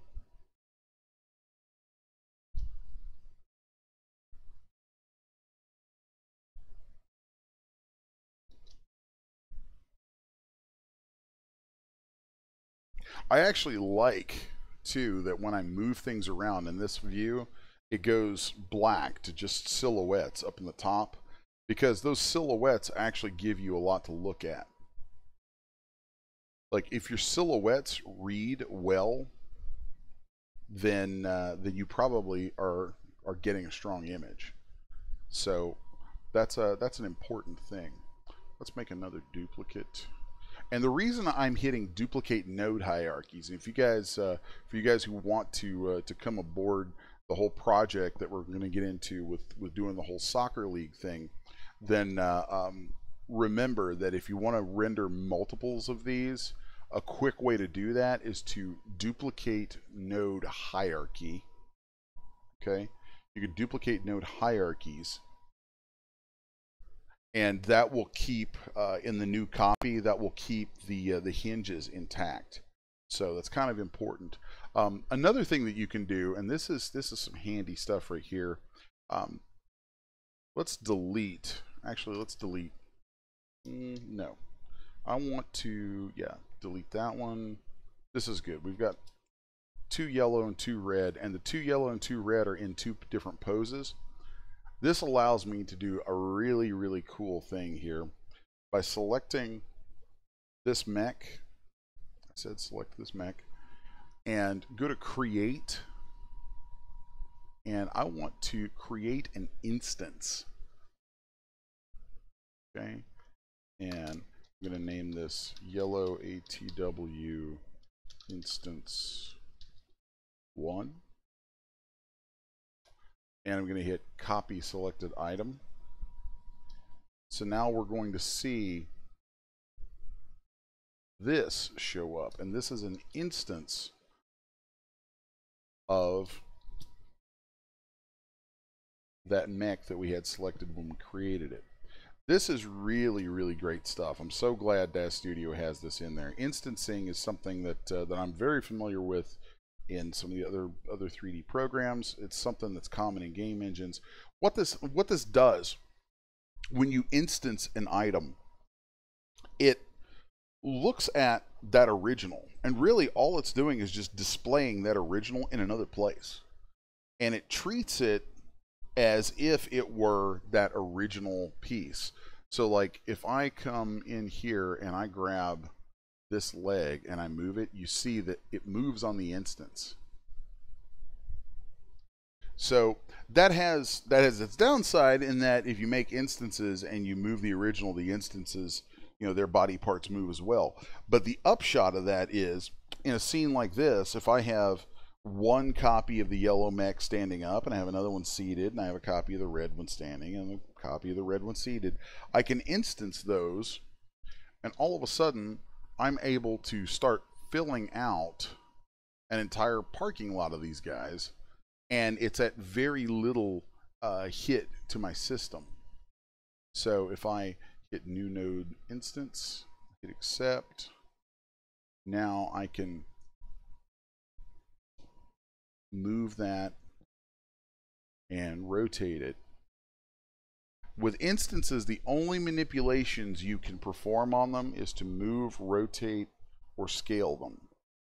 So that's something to keep in mind. But it makes for a very cool image to be able to have all that stuff show up in the scene like this.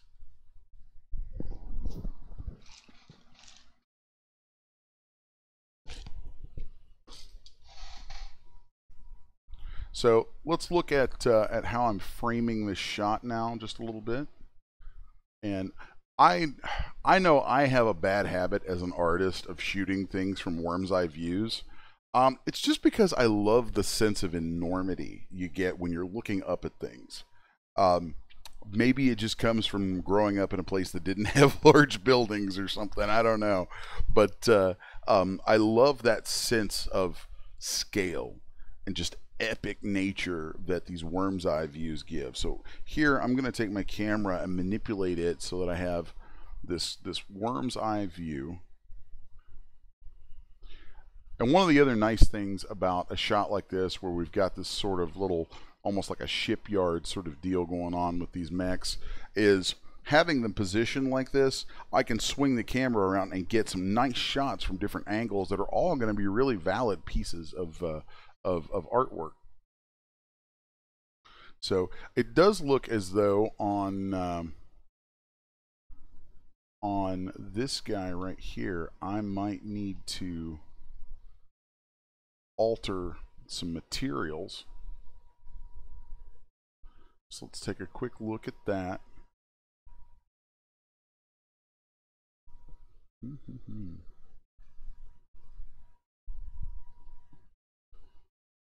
And let's just apply all of that to it. It should have some lights coming out of the back there, but it appears that you know, and that's another part of the wrap-up stage, is when you find little things that maybe you're like, oh wait, you know, why is that not working? You know, so let's take a look. Let's maybe take a look at this guy, see if it has the same thing. Yeah, we're having the same thing on both of those. So I definitely missed something there. So that's not a difficult thing to have to tweak though. So let's go. Let's look at our actual pieces, and you don't want to worry about the instances because the instances should pick up any changes that you make. So then dark void A2W, W2. We can edit all of these materials at once, which is really, really handy.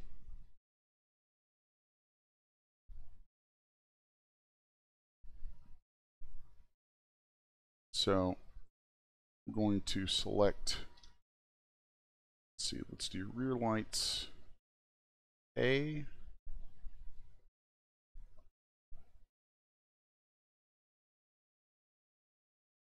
Okay, cool.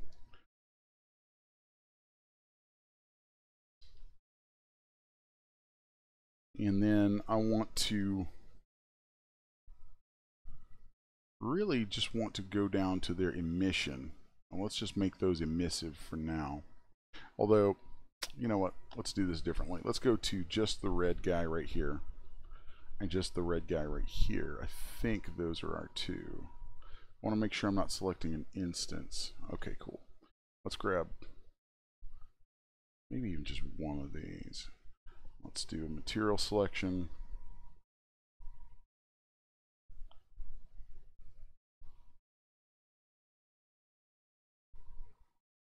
And then I want to select that cockpit hull because I know, at least I believe that our lights are in, actually I think the lights are in the engine map. I'm sorry. Let's go engine, copy, and let's just paste that. Yes, okay, there we go.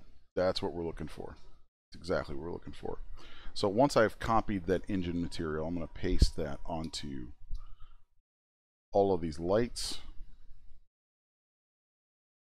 Make sure they're all converted to iRay.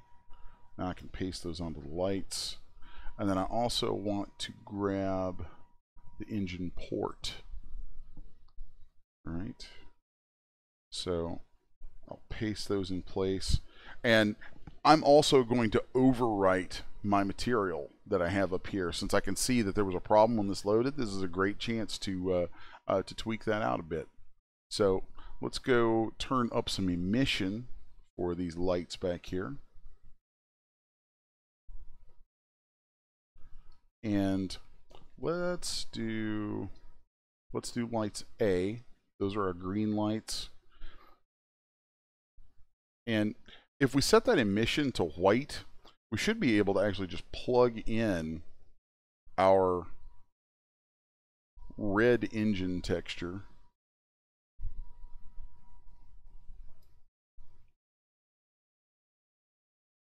A lot of stuff to scroll through in here, so bear with me just a moment. All right, so attack red, DVATW engine base color.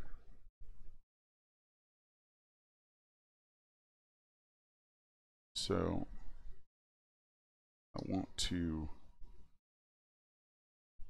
let's see, DVATW engine base color. And there we go. There's that. So now, even though the color here is white, having that white is going to allow it to pick up the color from the map. Very handy. So now I can just copy that. Actually, I want to make a couple changes first. Hold on. Let's change this from CD meter squared to KCD meter squared.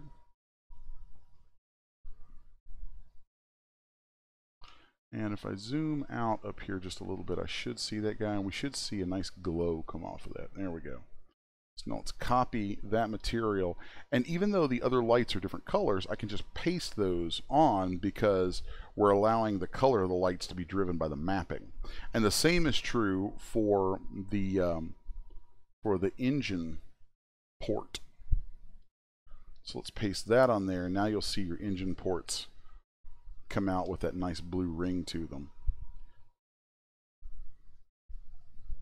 So from here, I'm going to select this mech, and I'm going to save this as a hierarchical material because I also want it to include those hinges that are in there. So with the plus sign, I want to double check and make sure these are saved correctly. Okay, I need to change the name on these and get rid of that .duf.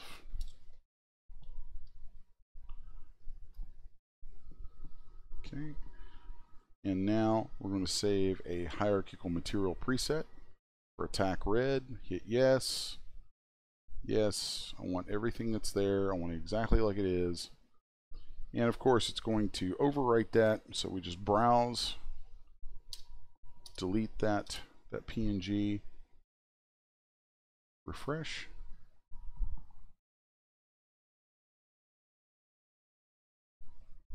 All right. And now I want to repeat that process for the yellow mech. And let's just take a copy over here and turn him around.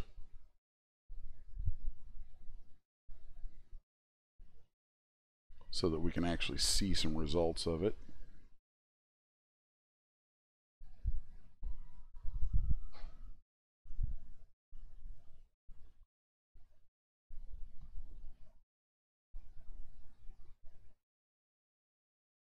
Okay.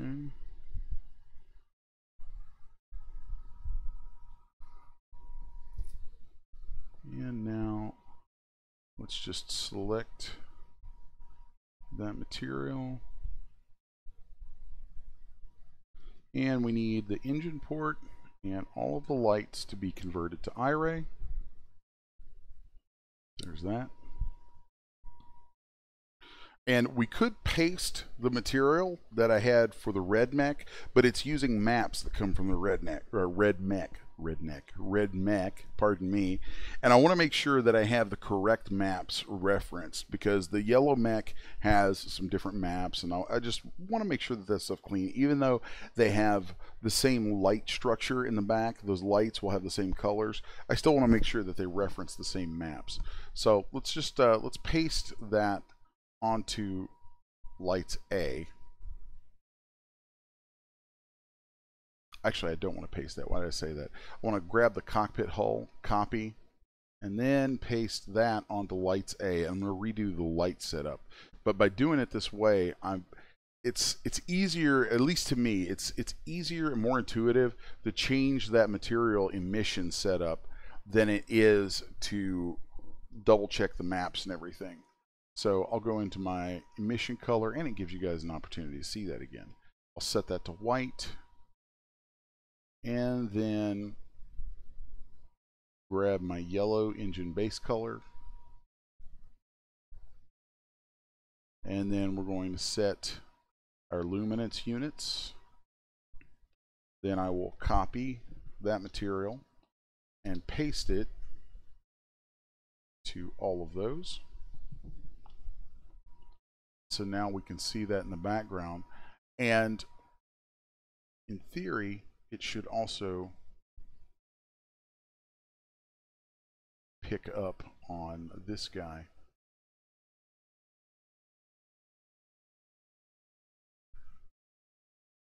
Of course, in theory, I could be wrong. Apparently, actually, that's good to know. You guys are watching me learn something here. I hadn't experimented with that in a whole lot of depth. I actually thought that instancing would pay attention to all your materials and things as well, but apparently instancing, you can use multiple different material setups. That's an interesting thing, and since I just ran across that in this scene, that's kind of the beauty of doing this stuff live. Sometimes you guys see me stumble over something and I'm like, oh, well, that was neat. So I'm going to explore that a little bit more when today's session is over, because there's some interesting things I can think of that opening up to us, some interesting opportunities there. So let's just go ahead and select the yellow guy right here that I'd worked on, and scoot him over a little bit so I can just make sure that all of those materials are showing up on him. Okay, cool. And then I'm going to save an hierarchical material preset for that one. Save it over dirty yellow. Accept. Then I'll browse to my folder location, delete the .duf.png, close that, refresh, got my pretty thumbnail back. And so now I should be able to take this guy and, oh, that's interesting. Ah, interesting. Yeah, it doesn't want to, it didn't apply my material changes to the instances created from something, but it also won't let me apply new materials to an instance of something. So that's kind of interesting. That's very interesting. So, there we go. It does work the way I thought. There we go. That confirms it. So when I applied the material to this guy that this one was an instance of, and this is also kind of handy to see that, you know, sometimes when you're working with instances, you can actually start to get a little confused on what you're selecting in your scene. So, you know, here I should probably have taken a moment to organize that a little better, but those are things that you know, those things happen when you're just working on artwork with this stuff, which is really the more fun part of it. So let's apply that stuff to our other red mech, and then I'm going to move my instance around. Let's make him run a little counter to the other ones, and then pull him in a bit.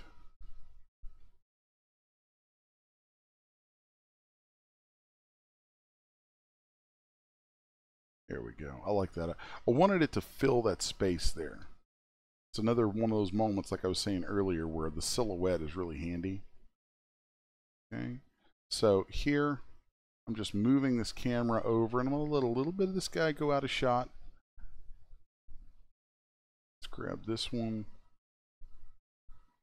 Move him just a little bit into our scene.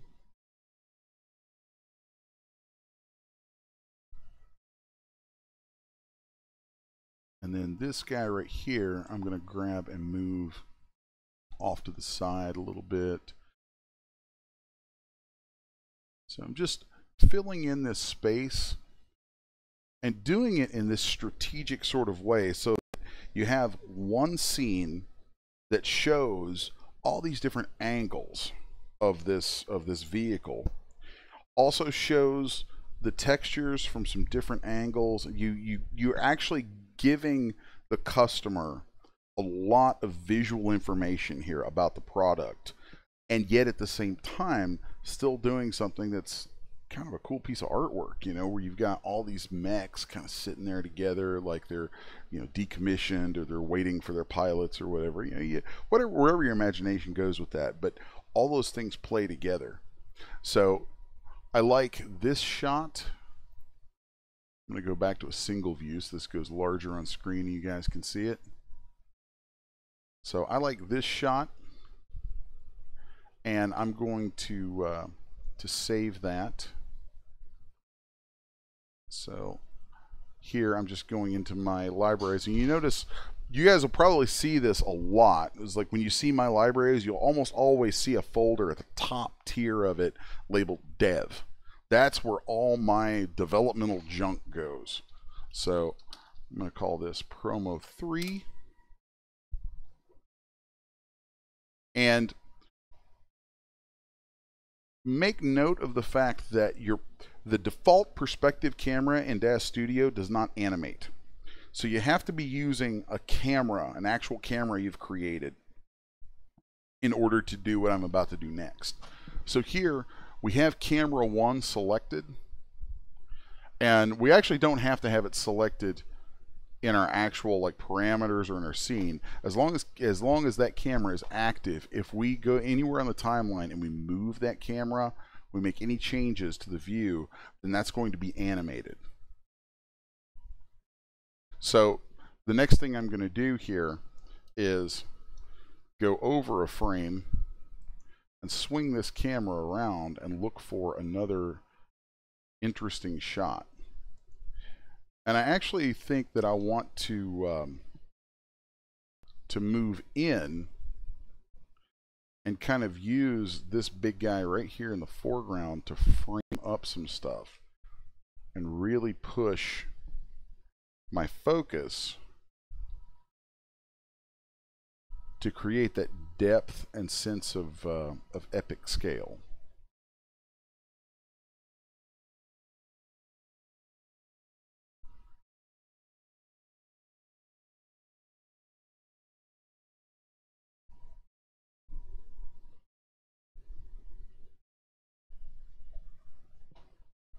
And let's move this over just a touch.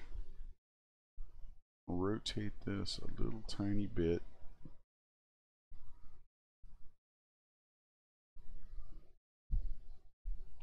And then if I select my camera, you'll see now that there's a black triangle here. So that shows us that we've set a keyframe. So now I have this shot. Now I have this shot. Let's do one more shot. This time let's put the red mech in the foreground. Maybe change our angle quite a bit.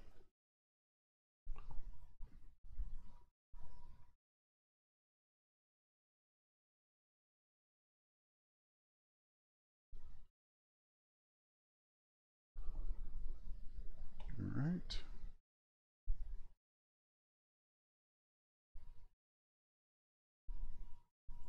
And here we don't really have it filled in very well. So let's grab this guy, this instance, and move him.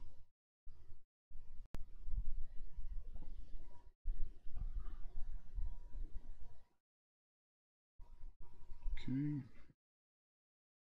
I want to make sure we get something kind of whole in the shot. All right.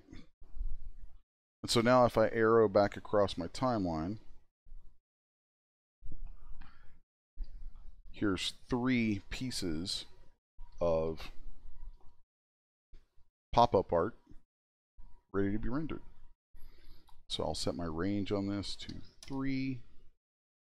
Actually, it'll be 2 since it's 0 to frame 2. So there's that.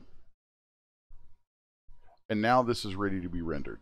So I would go into my render settings and I would change my render type to image series. I would set it, which it's going to by default pick up your render range, but I would make sure that render range is set to exactly what I need. And then here you set a name for your image series. So I'm going to call this Dark Void Mech ATW promos, and leave an underscore there. Now it will add a number at the end of those for each frame that it renders. And I'm going to render these just to JPEGs, and then go choose a path for that to go into.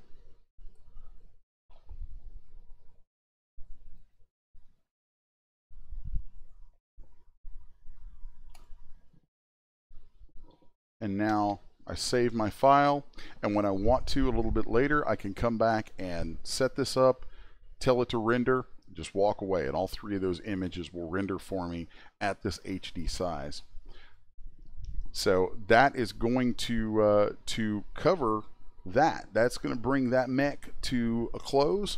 The only thing left that you guys don't need to be a part of on it is once I get the promo art and everything together on it, then it goes over to Terry and her compadres for testing, and we'll have some announcements about this nifty little kit pretty soon. So that's going to bring this whole project to a close, which has been cool. I think it's been, hopefully it's been as interesting to you guys to watch the development of this from week to week as it has been for me to do it. I actually enjoyed this mech a lot. It's really gotten this itch going for me to do more stuff like this, because it's just something that is just very creative and fun. You know, I had a blast doing this. So, and with that creative fun vibe in mind, I want to address the topic of Mecha Soccer League. I'll be honest, it's a bizarre concept to me, you guys. It really is. It's a weird one to me. But I am kind of an American, okay? And I kind of don't really know a whole lot about soccer, so you guys may have to teach me a few things. But I know there's a field, I know there's a stadium, I know there's a ball, and I know you kick it. And I know that we can take these ships and redress them with some nice, cool-looking textures and come up with team ideas and things like that. We could have a lot of fun with that. And in my mind, I'm thinking about it as like a sci-fi take on a tabletop game I used to play from Games Workshop called Blood Bowl that was fantasy football. And it was so great. It was brutal stuff. So anyway, I've got a few ideas together with this, and I have some things mapped out. There are some elements that I am going to take onto myself that are sort of marquee key kind of tentpole pieces of that as a product series. But I'm really excited, not so much by the idea. The idea is actually a good idea. It's a really cool idea that we can have a lot of fun with. I'm not a soccer person, so that I'm excited about it is actually kind of weird, because, you know, it's like if you said soccer to me, I'd probably be like, huh? Okay.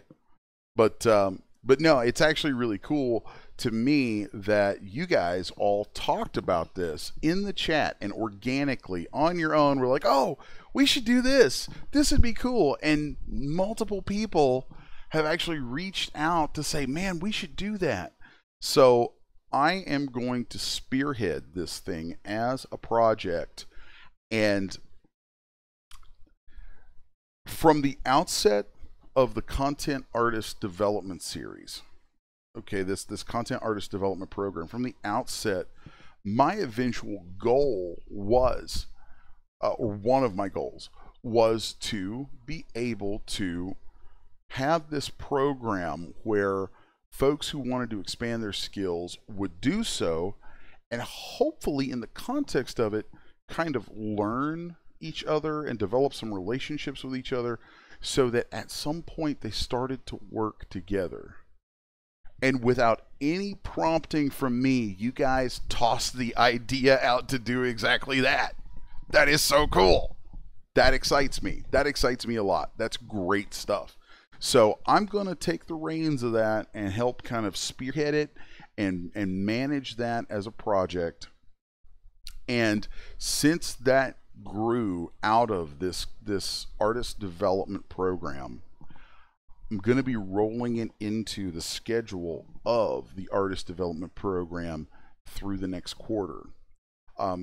Next month, we're going to step away from the mech for a little bit, because I did have a series planned out for this that was going to be on creature creation, specifically creating the next series. The next 4 weeks are titled "The Alluring Alien," because I know there are a number of different products that have popped up and came and went through the years that all kind of work to this idea of a beautiful alien. And so I want to give you guys at least a taste of how you can go about creating those types of characters for yourselves, and give you some of the artistic tips and things to think about going through that.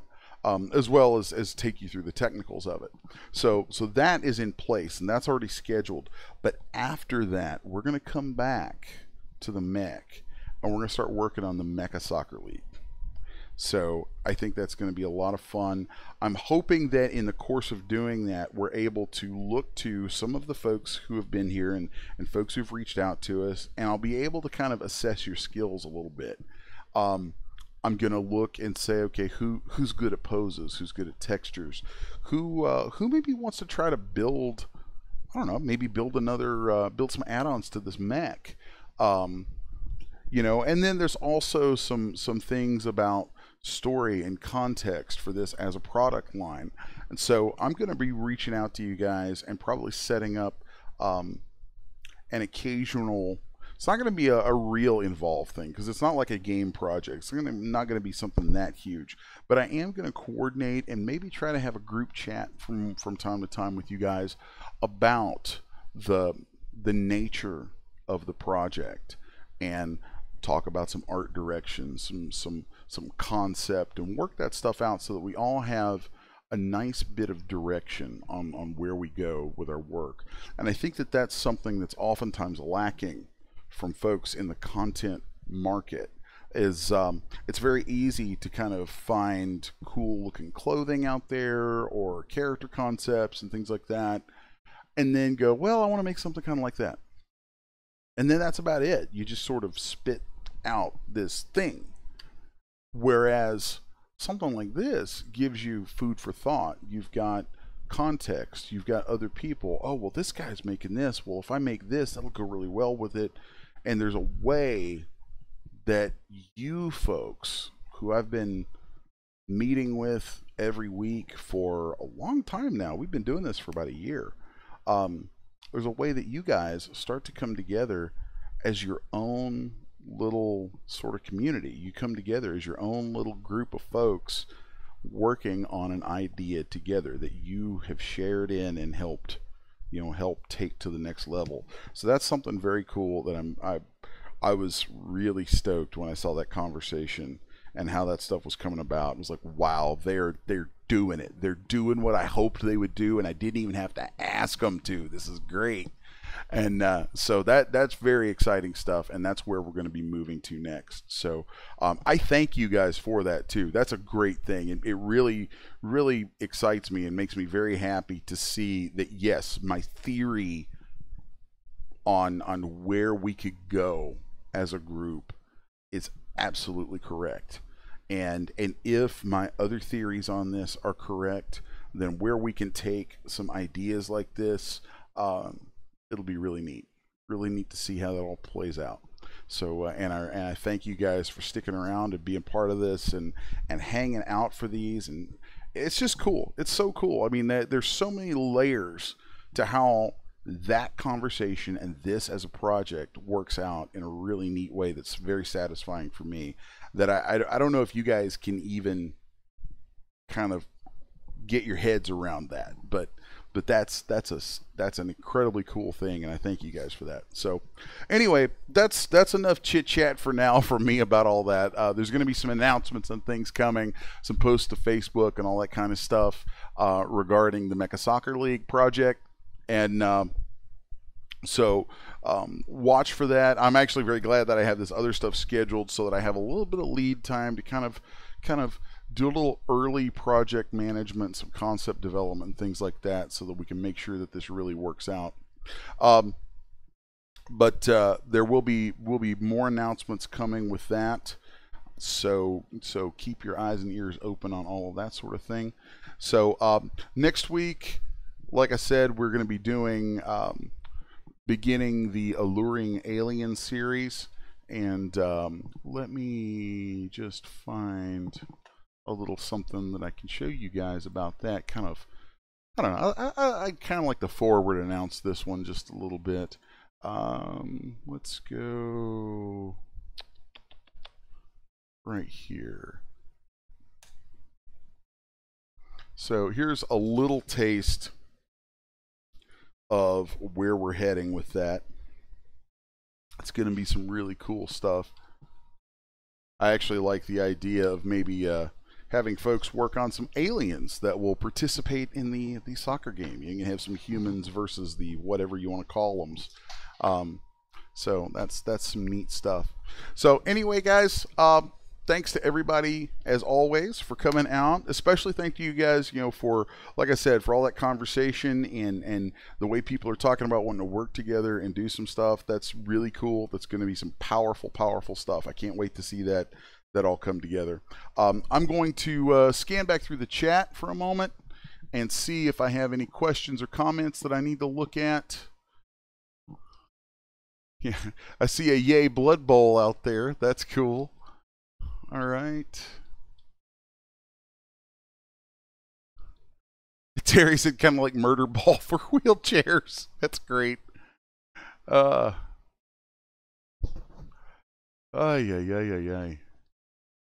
Let's see here.